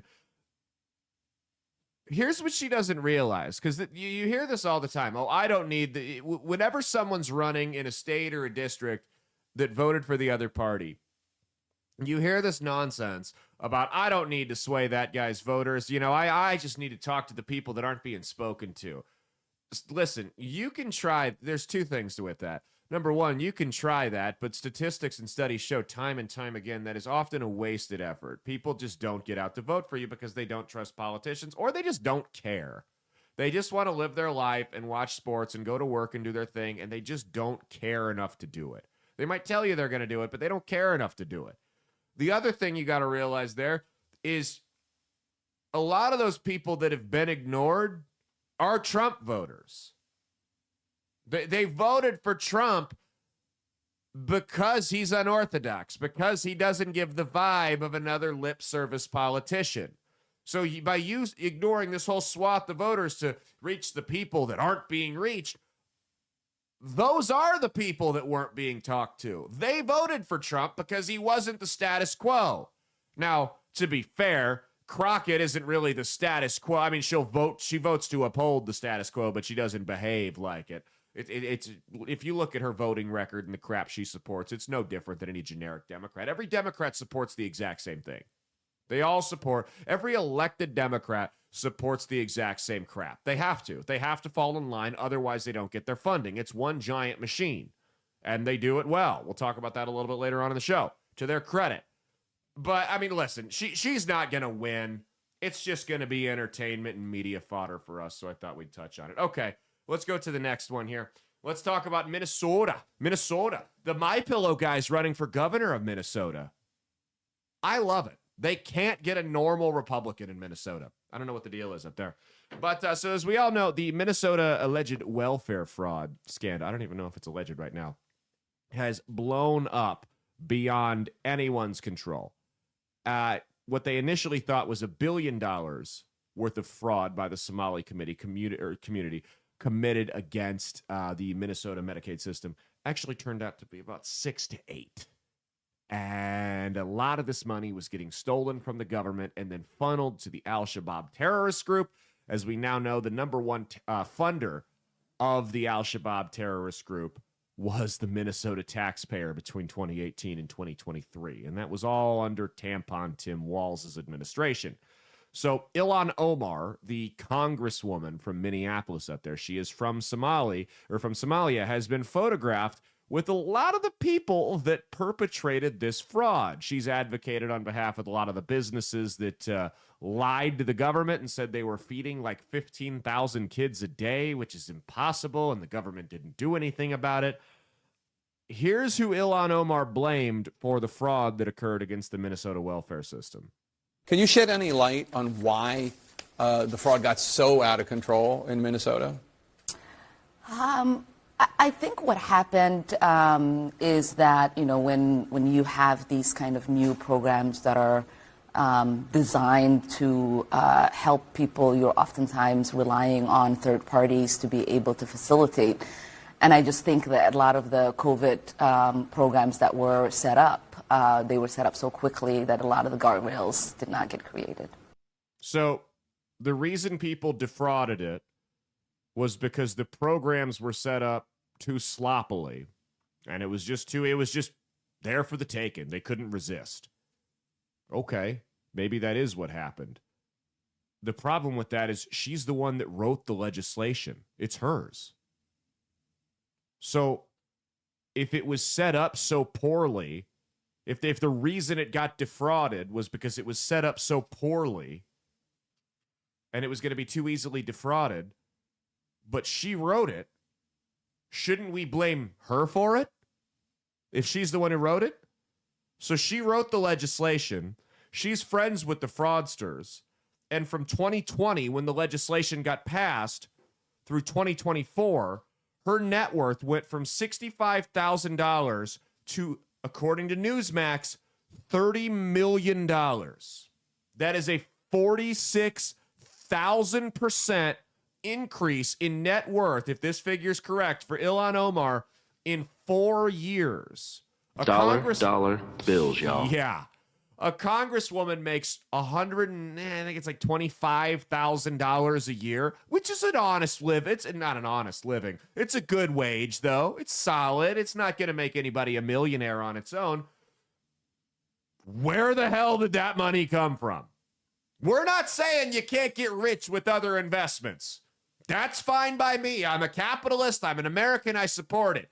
But when you're tied this closely to people that have ripped off the state of Minnesota to the tune of anywhere between $6 to $8 billion, when you wrote the legislation that you yourself admit was too easy to defraud, and your net worth increases 46,000% in 4 years, faster than Warren Buffett, Bill Gates, and even Pelosi, I think we all have a right to maybe ask some questions about where you got that money from.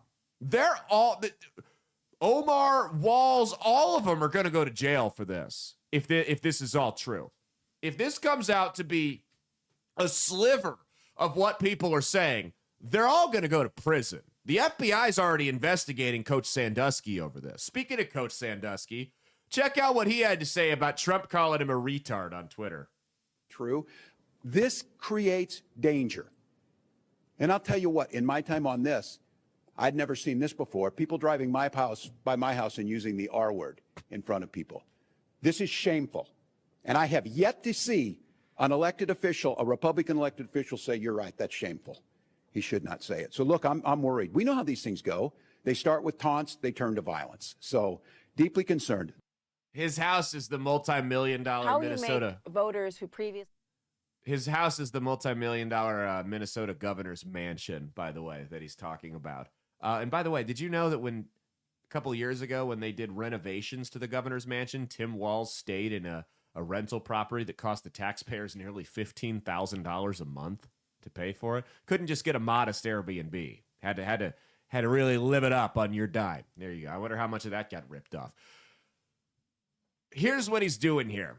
With they're driving by my house saying the R word. Here's what he's doing. I'm kind of retarded. Here's what he's doing here. He's creating a self-fulfilling prophecy. My guess is 1 or 2 people probably did do that. But when he goes out and goes public with it, remember what I said earlier about people who talk for a living, words matter with them? He knew exactly what he was doing. He's creating a self-fulfilling prophecy. Now that he said it, hundreds of people are going to drive by his house and do it, and he'll be able to play the victim. Look, I'm being harassed with a slur. Ladies and gentlemen, Michael Scott put it best. You don't call retarded people retarded. It's bad taste. You call your friends retards when they're acting retarded, okay? I would never, ever refer to a handicapped person, a person who suffered from a real disability, by the way, being a crooked piece of shit that gives off pedophile vibes, not saying he is one, just gives off the vibes, like Tim Walz, is not a disability. I would never call somebody with Down syndrome or anything like that a retard. Tim Walz is a retard. Somebody with Down syndrome is someone who's suffering from a disability that they can't help. Tim Walz is a retard. That's the difference. Because of this, people have now taken to Twitter and X or whatever you want to call it, and TikTok, and they've posted clips like this one.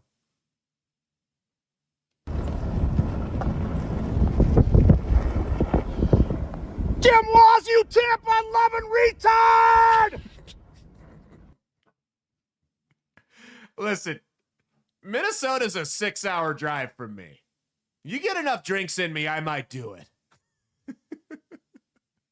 You know who really hates this? Is his neighbors. The second he said that, you know his neighbors were like, you fucking idiot. Our streets are going to become a war zone now. A war zone. Here's the other thing. Look at this clip of Tim Walz. It's a compilation of things he said over the last year and a half. Check this out. The last one. But look, this is what Donald Trump has done. He's normalized this type of hateful behavior and this type of language. Well, maybe it's time for us to be a little meaner. And when it's adult like Donald Trump, you bully the shit out of him back. What we should demonize is people like Elon Musk. Although I will say this, the last few days you woke up thinking there might be news. Just saying. There will be news sometime, just so you know, there will be news. The last one, he was talking about Trump dying.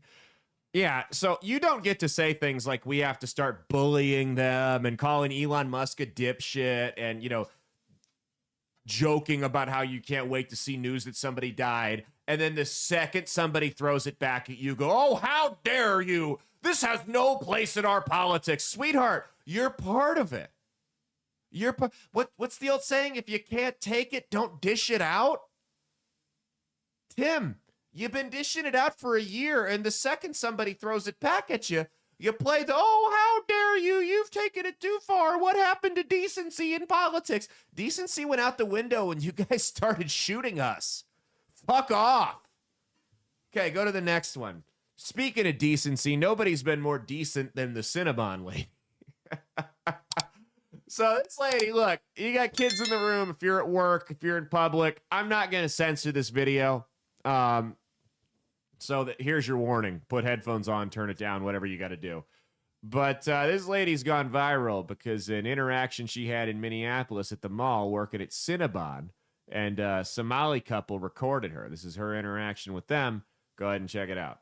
Actualizing your body makes you a better person. Are you recording? I'm gonna record you. Yes. Do you want me to throw water on you? That's nigger. I am racist. So idiot for and real. you are a nigger. You are an idiot. No, I I'm am not. racist, and I'll say that to the whole entire world. Don't be disrespectful. You ruined your life, by the way. Oh, you're talking about respect? You're talking about respect? You are fired from this place, motherfucker. You're not gonna be working here. Suck it. Suck what? Look how you Suck fucking look it. like. What's wrong with you?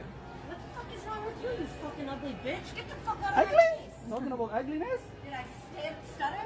You're the ugliest person I ever seen in my life. Good. Fuck. Your fucking No, we're face not. for No, what? we're not. No, we're not. Because you know damn well you're a That's fucking respect. evil That's fuck. respect.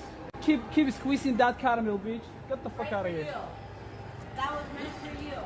My favorite part is where she goes, did I stutter? She stutters over the word stutter.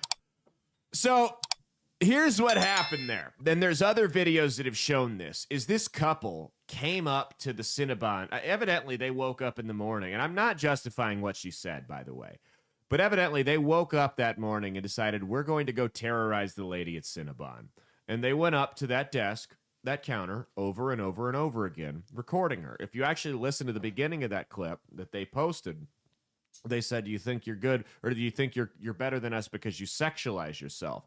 What started this argument was they were giving this woman shit, allegedly. They were giving this woman shit, according to eyewitnesses, because she wasn't covering her skin and wearing a hijab. Now, she wasn't exactly dressed scantily.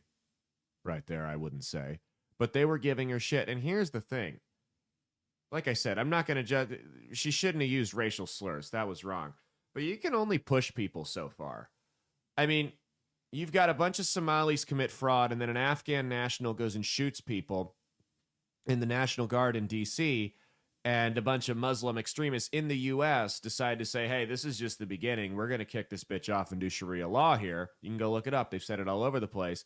And for the most part, the establishment's reaction has just been to kiss these people's feet. Go, oh, yes, you're absolutely right. We shouldn't be so hard on you. We should just let this fly because you're Muslim. This isn't 30 years ago. The internet's a thing. People can see what's going on overseas in England and Sweden and Germany, where they've decided to, to just kowtow to this religion of people that demands they get their way everywhere they go. And then you throw it in people's faces like that, and you start demanding things. You start insulting them because they're not dressed according to your culture.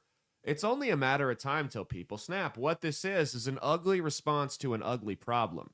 And I'm telling you, this is a taste of what will happen in this country if we don't get this mass migration problem under control. If we don't tell the Muslim world, hey, it's okay if you want to practice your religion here, but you get to assimilate to our culture, not vice versa. You are not dominant here. Okay? You are a minority here. You will not be a majority here. You do not get to force your religion on others. That is not socially or legally acceptable in this country. Until we grow a set of stones and do that, that's only going to be the beginning. Because I'm telling you right now, by the turn of the decade, America will not go down the way you've seen England go down. Rebellion's in our blood. It will be fought tooth and nail every inch of the way. By the turn of the decade, you're going to see people take up arms. You're going to see cities that didn't used to be Muslim majority become Muslim majority in the United States, and you're going to see people fight back, and it's going to get bloody. And that's not what I'm saying I want to happen. I'm just good at predicting what's going to happen. People are not going to put up with this shit. We've got too many guns and too many people that have got whiskey and rebellion in their blood for this to go on too long. So yeah, this lady should not have said racial slurs. People started a GoFundMe for her and raised a bunch of money. They were upset she got fired. I'm like, guys, I hate to break it to you. You call someone the N-word at work, you're going to get fired. Like, that's just, I don't care what caused it. That tends to be how it works, especially when it goes viral online. That's not the point, though. The point is the bigger problem here is that people just don't give a shit anymore. She doesn't care about her job at Cinnabon. People are sick of having it pushed on them. Now, the left has tried to paint this woman as some right-wing MAGA extremist, but take a look at this picture from her Facebook here. She's got Biden-Harris and Women's Choice Vote Democrat signs out in her front yard. So she sure looks conservative to me. This is the thing, though, is it's not, I mean, first off, there's racists on both the right and the left, but being fed up with the bullshit that's being pushed on us is not a right-wing thing. No one's going to want to deal with it. I promise you. I promise you. Now, violence and racial slurs, not the answer, but before that becomes what a lot of people feel to be their only solution is to fight back in a not so legal or ethical way, our leaders actually need to grow a set and stop this mass migration epidemic that's taken over this country. Otherwise, it's going to go up in smoke, and it's going to get scary here. That ain't going to be nothing. That's just going to be, oh, yeah, somebody else called someone a racial slur. It's Tuesday. Who gives a shit? That's what's going to happen. I'm telling you. I'm good at predicting what happens down the line. I'm telling you right now. Let's go to the next one here. We can get through as many as we can. Tuesday, we had some elections on Tuesday, and the Georgia special election, Eric Gissler defeated Mac Guest IV. These all sound like fake names. In the Georgia State Senate special election. Now, why are we covering this, Caleb? Why are we covering it?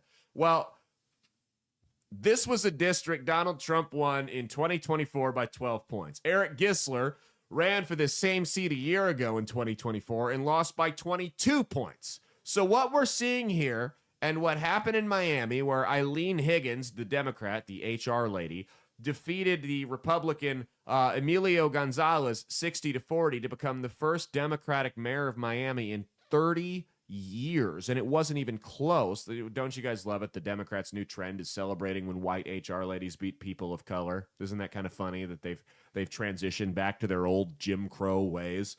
But what you're seeing right here is a concerning trend. Now, yes, it is true. I've said this before and I stand by it. Special election years are always rough, or special elections on off years are always rough for the party in power. It just happens that way. It's not necessarily damning, but the Democrats have finally found something that works on Trump. They finally found a kryptonite that they can use on Trump. And it's not Russia. It's not any type of scandal or anything like that. It's not that they've realized they've lost the culture war issues, that they're not going to fight him on that. It's not immigration. The one thing they've figured out they can hit him with is one word. 6 syllables. Affordability. They just keep saying it over and over again. And the reason it's working is not because the problem is his fault. It's not. Prices raised 22% under Biden. They've been pretty stagnant under Trump. But the reason they've been able to hit it so hard is because he has responded to it so poorly. He said things like this. I mean, these are the facts we have to get out. And, you know, there's this fake narrative that the Democrats talk about, affordability. They just say the word. It doesn't mean anything to anybody. Just say it. Affordability. I inherited the worst inflation in history. There was no affordability. Nobody could afford anything. The prices were massively high. Do you remember when we took over eggs? You did a great job on that, Madam Secretary. Agriculture, Brooke. Eggs were 4 or 5 times higher than they had ever been. They said, don't order eggs for Easter at the White House. And we ended up doing it, and we got the egg prices way down, lower than what they were before. But the word affordability is a con job by the Democrats. They say affordable. I watched the other day where some very low IQ congresswoman talked about affordability. She had no idea.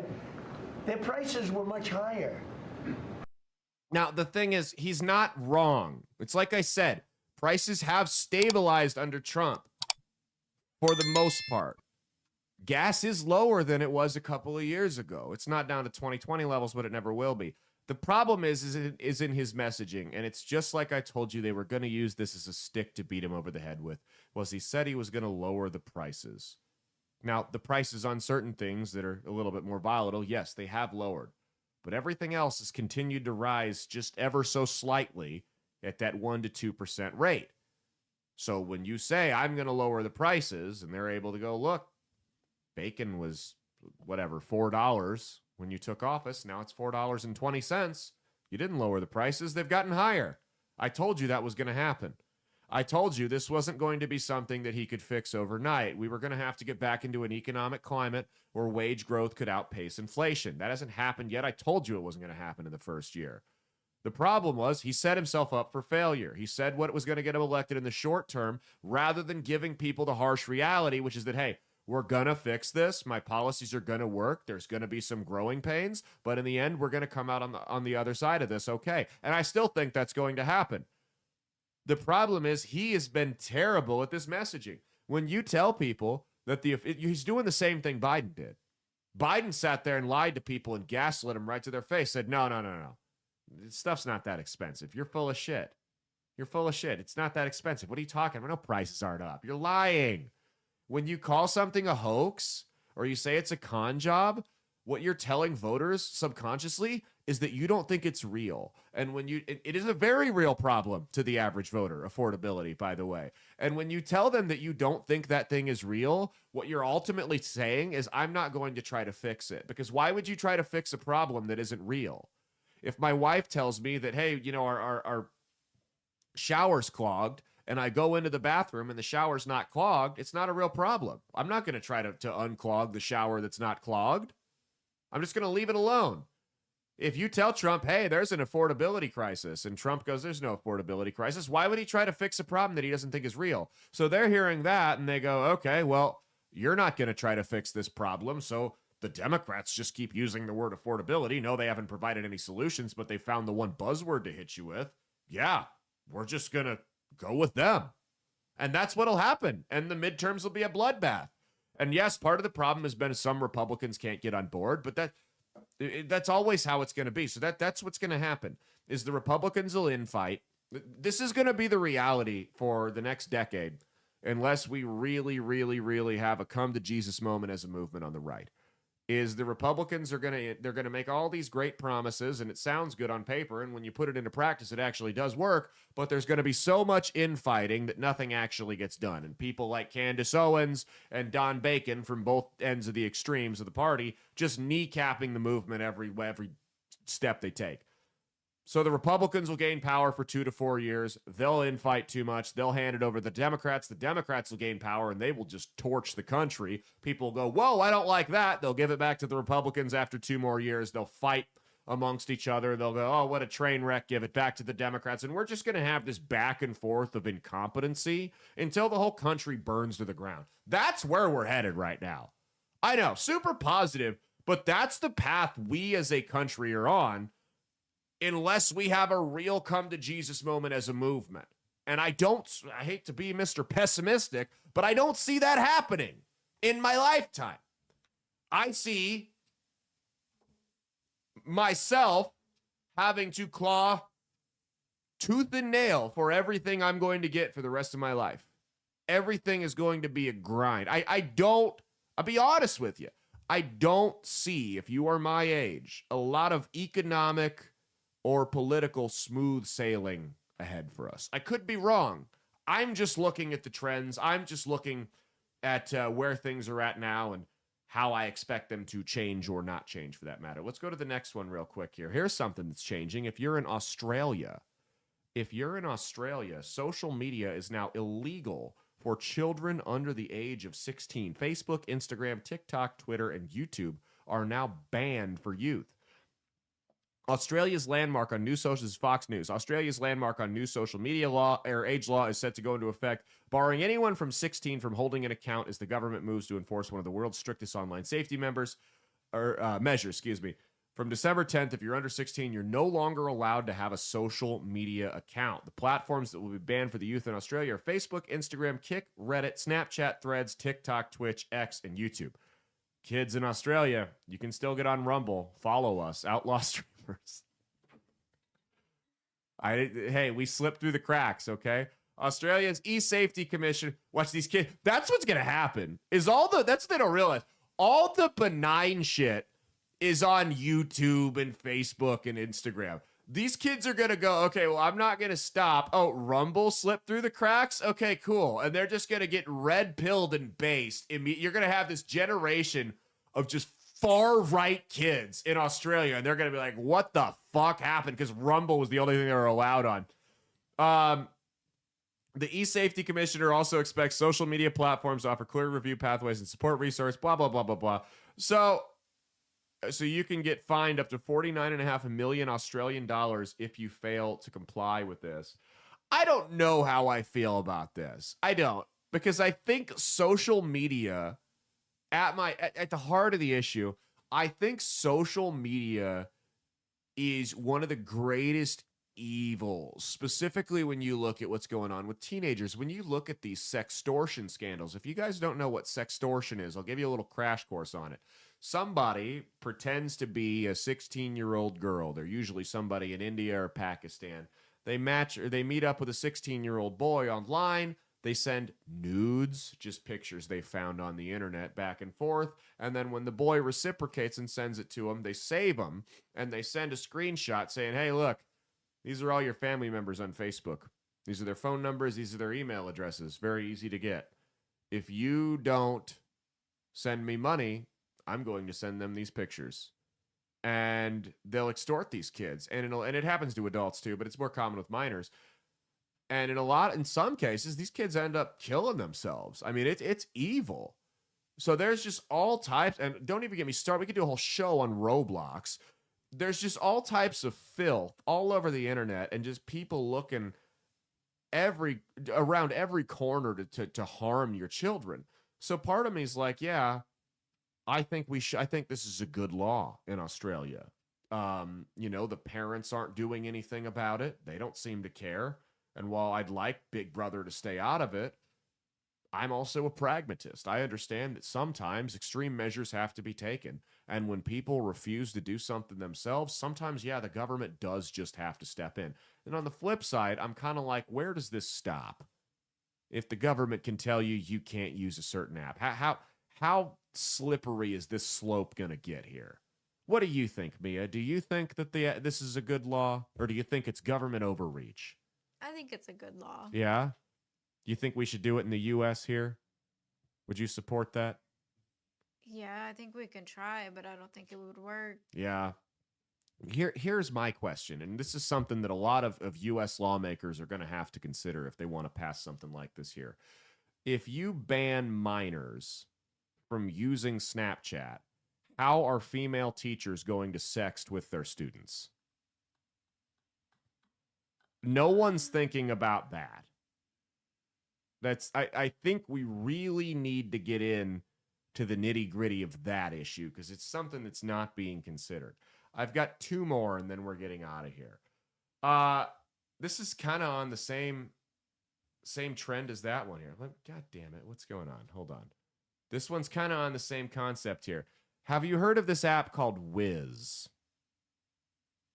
Wiz. Well, Wiz this is a great idea, because there aren't enough people out there trying to harm your kids online.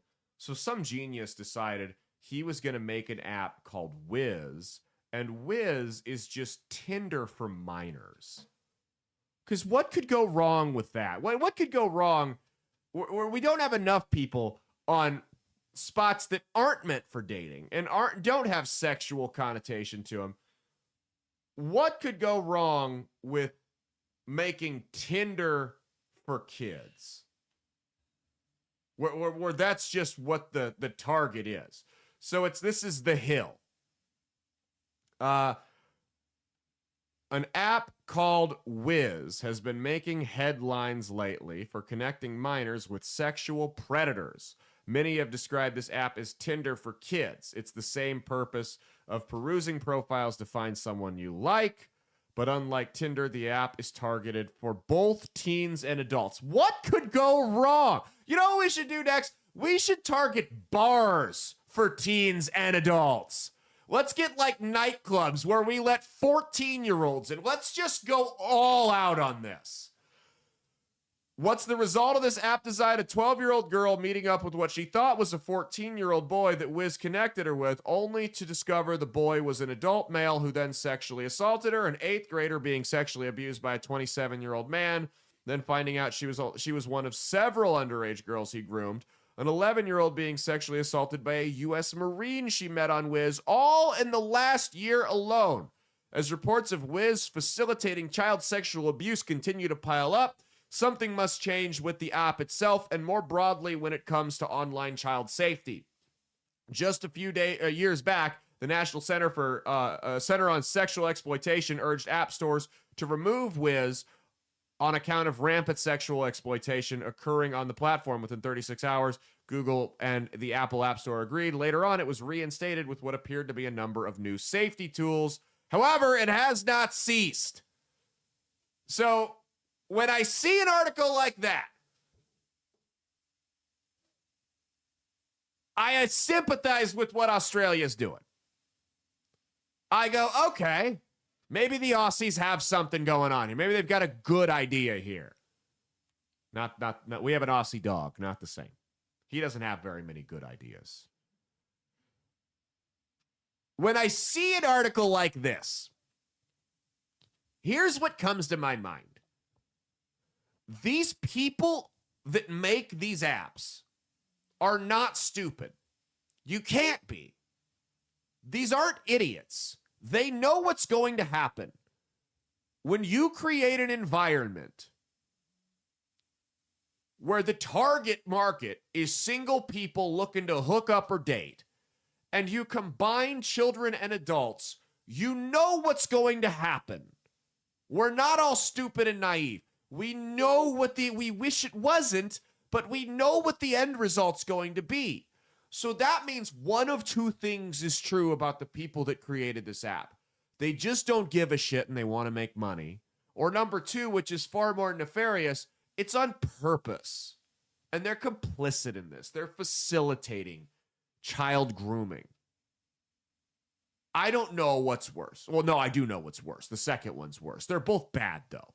Like when you look at Roblox, when you've got just child grooming going on over and over and over again on the platform, it's the most disgusting, disturbing shit you'll ever hear about. And people go on there to do the to catch a predator things, and they'll bait people off Roblox. They'll get them to go off the internet thinking they're going to meet up with a 12-year-old girl, and they expose them, and sometimes they'll beat them up. Sometimes they'll call the cops. Sometimes they just rob them and don't share it online, which I think is kind of funny. Don't do that, though. And Roblox comes out, says nothing about the grooming, but goes, hey, if you're using our app to commit vigilantism, then we're going to kick you off. That has no place here. Child grooming obviously has a place on Roblox, but not vigilantism. No, look, again, we talk about the federal government. We don't want a nanny state. There are some cases where the federal government just has to step in.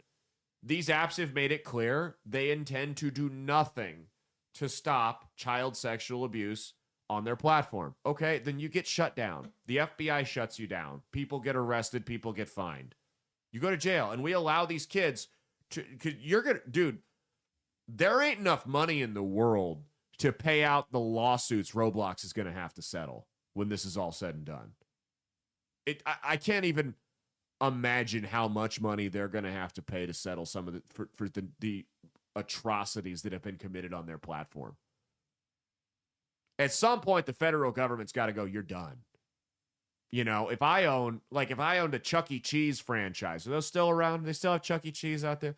If I owned a Chuck E. Cheese franchise and registered sex offenders were just showing up and using it as a place to, fondle kids or whatever, and somebody brought it to my attention and I did nothing about it, and then somebody went in there and saw somebody fondling the kid and beat the shit out of the guy and had him arrested, and I came out and went, hey, don't you use my Chuck E. Cheese to be a vigilante? and then I just let the sex offenders keep coming back and molesting the kids. No, I wouldn't. I'm not necessarily, I'm not facilitating it. I'm not the one who's calling the shots here. I'm not the one who's doing it. I'm not collaborating and colluding with these guys, but I'm allowing it to happen. If I were running that Chuck E. Cheese and just allowing sex offenders to come in and grope your kids, my Chuck E. Cheese should be shut down and I should at least be fined and probably thrown in jail. Why is it any different for an online platform? We know this stuff's going on. It's been brought to their attention over and over and over and over again, and they don't do anything about it. So they need to have some type of repercussion. Otherwise, it's not going to stop.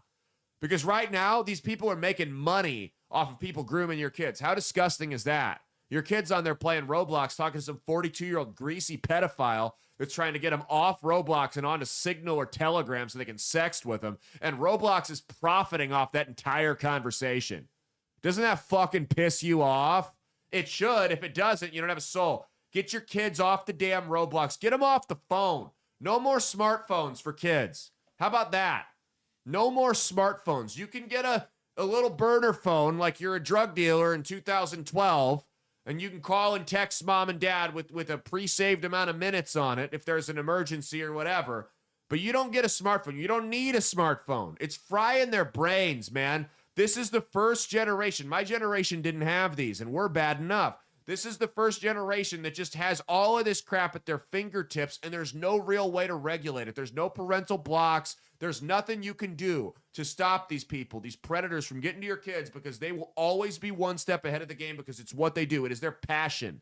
Do you have a passion? Maybe you like woodworking, and you're constantly watching videos about how to get better at woodworking, and you're collaborating with people. You're talking to people online about new methods of woodworking to keep you one step ahead of the game. That's what these people are doing, but it's with abusing your children. There is nothing you can do to stop them from getting to your kids other than taking this away. This is the only thing you can do, is tell them, no, you don't get this until you're 16. I don't care if your friends have it. If all your friends were getting groomed and molested at the Chuck E. Cheese, I wouldn't send you to the Chuck E. Cheese. Because I'm not a bad parent. You take it away and you don't give it to them until they're 16. That's the only thing you can do to stop this. That's where we're at right now. It won't stop. Last one, I'm going to fucking lose it here. All right. We talked, it's the holiday season. Did you agree? Did you want to add anything to that before we go? No, I think you said it. I said it all. Yeah. I said it all and then some. This is the last thing. The angel tree. Will you explain what the angel trees are? It's holiday season, Christmas season, so we'll talk about it. We had one at our church.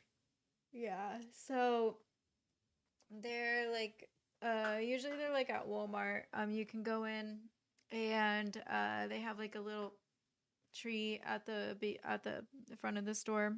Mm-hmm.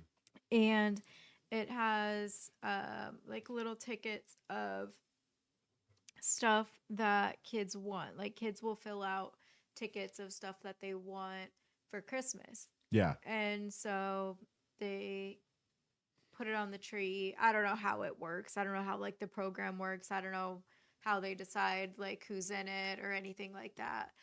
But you go into Walmart, you pick one of the little tickets off of the tree, and then you go and shop for what they want. Yeah. And there's usually like a max or like a minimum amount that you have to spend. So you can't just go in and get like the cheapest thing. Yeah. And you can't just spend like $20, like you actually have to put effort into it. So there's usually like a minimum amount that you have to actually spend. But yeah, I don't know how like the program works specifically, like how you get involved or like how you get to be a part of it, or like what the parents do to like get the kid into it. But yeah, essentially what you do is you just pick up a ticket. And well, if you go into Minnesota, you just tell them you have 47 kids, and you only want ammunition that you can send to Al-Shabaab. My 7-year-old just really wants AK-47 ammo, well, this is a video that's been going around social media from someone who was a recipient of Angel Tree gifts, and here's what she had to say. Okay, now that I'm done putting everything together, this is what somebody got my baby for the angel tree. May I remind you, I did put his age.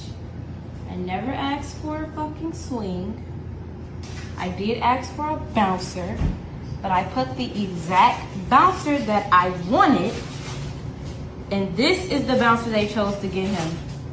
I just feel like, don't be picking up no angel trees off that tree if you can't do above and beyond. People are going on this tree because they need more. Not because, like, this cheap ass, I could have went to go buy this cheap ass shit myself. The Walmart brand. Recorded it from her smartphone, by the way. What do you think of that? Do you think she's righteous in her anger, or I think that's bullshit. what? Like, someone's buying you something. Yeah. Like, you're doing that just because you wanted a nicer bouncer. Yeah. And a nicer, like, wheelie thing. It's not like they got you something totally different. They got you a bouncer. Yeah. Like, Yeah. they didn't get you the fancy brand that you wanted. Yeah. Sorry. Like, there's kids on there who literally just ask for clothes and, like, makeup. Yeah. And you're trying to get an expensive bouncer. Yeah, that's the thing is part of me is like, I kind of get it. Okay, you asked for a specific thing and yet whatever. But the other part of me is like, fuck you. Fuck you. I couldn't imagine being so ungrateful of a gift. My great grandma was insane. And every year we would go over there and she would give us Lassie VHS tapes. I got Lassie VHS tapes until I was 16 years old. We didn't have a DVD player. Lassie VHS tapes and little miniature toy horses were some of the keynote gifts. You know what we did every time? We smiled and said, "Thank you, Grandma." Every time.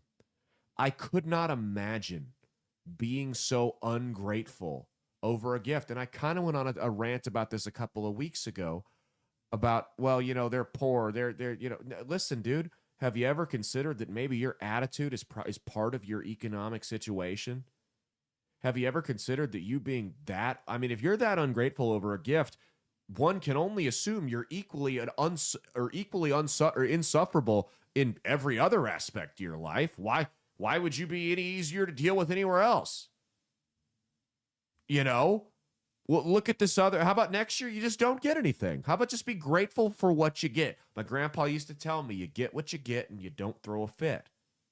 That's all there is to it. It builds character doing that. You know, there were some years I wanted the design, the name brand G.I. Joe, and I got the Kmart one, and that's okay. I said, thank you. And I played with my Kmart G.I. Joe. Yeah, some of the other kids had the real ones, and there were some years I got the real ones, and they got the Kmart ones, and nobody fucking cared either way. Nobody got bullied for it. You guys are full of shit talking about this stuff. Look at this Facebook post here. It says, this drives me insane. If you can't afford to do Angel Tree and buy like it's your own child, leave it there. You can't even buy a game with a $25 gift card. Well, that's all they asked for. Yeah, and if you would have left that tag, somebody may have come along and got them a $100 PlayStation card. But people will just say they should be grateful. That's because they should. Maybe this is that one thing this child owns and loves. Maybe they had a game they've been hoping and wishing to buy. They deserve a chance at getting their wish fulfilled and above and beyond. I'll die on this hill. Now, she was talking about she got a kid. You can take it down. She got a kid a $100 PlayStation Store gift card for the Angel Tree. They asked for a $25 one, and she got him a $100 one. So she's just bragging about how well off she is. Listen, I kind of get it. I kind of do. Because the kid, you know, yeah, the kid does deserve to have a good Christmas. But it just feels like there is something so ghoulish about telling people that if you can't give X amount of dollars, you just shouldn't give anything. Am I off the beat here, or do you agree with me? No, I agree. I get it. Yeah, you should, you know, if you can afford to do it, you should spoil the kids. But there is something so ghoulish about telling people that you're not, like, you need to give more, even if you can't afford it. That's your own problem. But shaming people for being not as rich as you when it comes to charitable donations. You know what I mean? These are the same people that criticize churches for asking people to donate money. and then they turn around and shame, because these are all liberals doing this, and then they turn around and they shame people that don't buy nice enough gifts on the angel tree. I mean, what's the matter with you? It really is. I mean, that's the thing, is you're in, the Catholic Church, we're told, not even just to the church, but just to the less fortunate, to give till it hurts. I mean, we got a show this Saturday at Beach House, right? 9 p.m. Tickets $10 cash at the door and on e-tix. After my overhead's paid, to quote Baby Billy, after I pay all my scientists, my advertisers, I'm not taking any money from it. All of our proceeds are going to go to help buy Christmas presents for kids at Mia's Tribe and the reservation up in Macy on the Omaha reservation. I'm not going to make a dime off of it. I'm going to lose money when you consider the fact that I'm probably going to have like 9 beers that night. My thing with that is, it's Christmas time, right? I just spent way too much money on presents for people. Could I use the money that we're going to make? Yeah, I could. I'm not going to lie. I'm not rich. I'm not doing any better than any of you. Absolutely. I could use the money that I'm going to. But I'm going to donate it. It's going to hurt a little bit to part with all that cash when I'm done. But that's kind of the point. And no, it's not going to be enough to buy these kids all designer shit and fancy video games and whatnot. But it is going to remind them that somebody gives a flying fuck about them. And I think that's the important thing. So, and you can donate to Mia, MIASCHROEDER on Venmo. She will get that money where it needs to go. We did this last year. We raised over $800. It was a good time. We want to double that this year. Let's try to double that. Let's try to hit an even $1,500. Let's do that. And that doesn't count. The money didn't count all the toys we got too. But if you, excuse me, I'm just going to go around terrorizing people, shaming them, people that were there last year that aren't going to make it this year, and just like trying to shame them into donating. We're going to do this. Maybe I'll do that. Maybe I'll quit the show and I'll just become a charitable fundraiser. I can gaslight and shame people and guilt trip them. I'll just go around doing that. I'll go around raising money for different shit. Doesn't matter what it is. Just pay me enough. Half the money I raise is going toward my salary, but I'll go around and I'll raise money. The point I'm trying to make is, don't let any of these... yes, you should give as much as you can, but if you have $25 in your bank account and that kid asked for a $25 PlayStation gift card, you should not feel bad about getting them the $25 PlayStation gift card. If they ask for a $50 one, let's meet in the middle. I agree. Maybe don't get them a $25 one. Go find someone else that had something cheaper and leave it for something else. But don't let these morons shame you by claiming that because of whatever financial situation you have going on, you're somehow less generous than them. You're a worse person than they are. Look, dude. Maybe that person that can only afford the $25 gift card that kid asked for just had to replace the tranny in their car. They just spent $3,500 on that. Maybe they just had a medical bill. Maybe they just had to pay $6,000 to save their dog at the emergency vet. You have no idea what's going on in someone else's life. The fact that person went through all that bullshit, had $25 left in their bank account, and still got a $25 PlayStation gift card for a kid it gives me hope for humanity. And you're going to sit there and shame them for it and try to embarrass them into not giving money. This is a self-fulfilling prophecy from these fucking ghouls and demons that worship at the altar of the government. This is what they're trying to do. If they can shame people, the lower middle class, if they can shame them out of donating money to charity, that leaves room for the government to come in and take care of everyone from the cradle to the grave. It's a communist bullshit propaganda. I'm sick and tired of it, and I'm standing up to you, and I'll fucking fight anybody. Hand to hand, no gloves. I will fucking meet you, and we will fight if you got a problem with what I just said. Go fuck yourselves.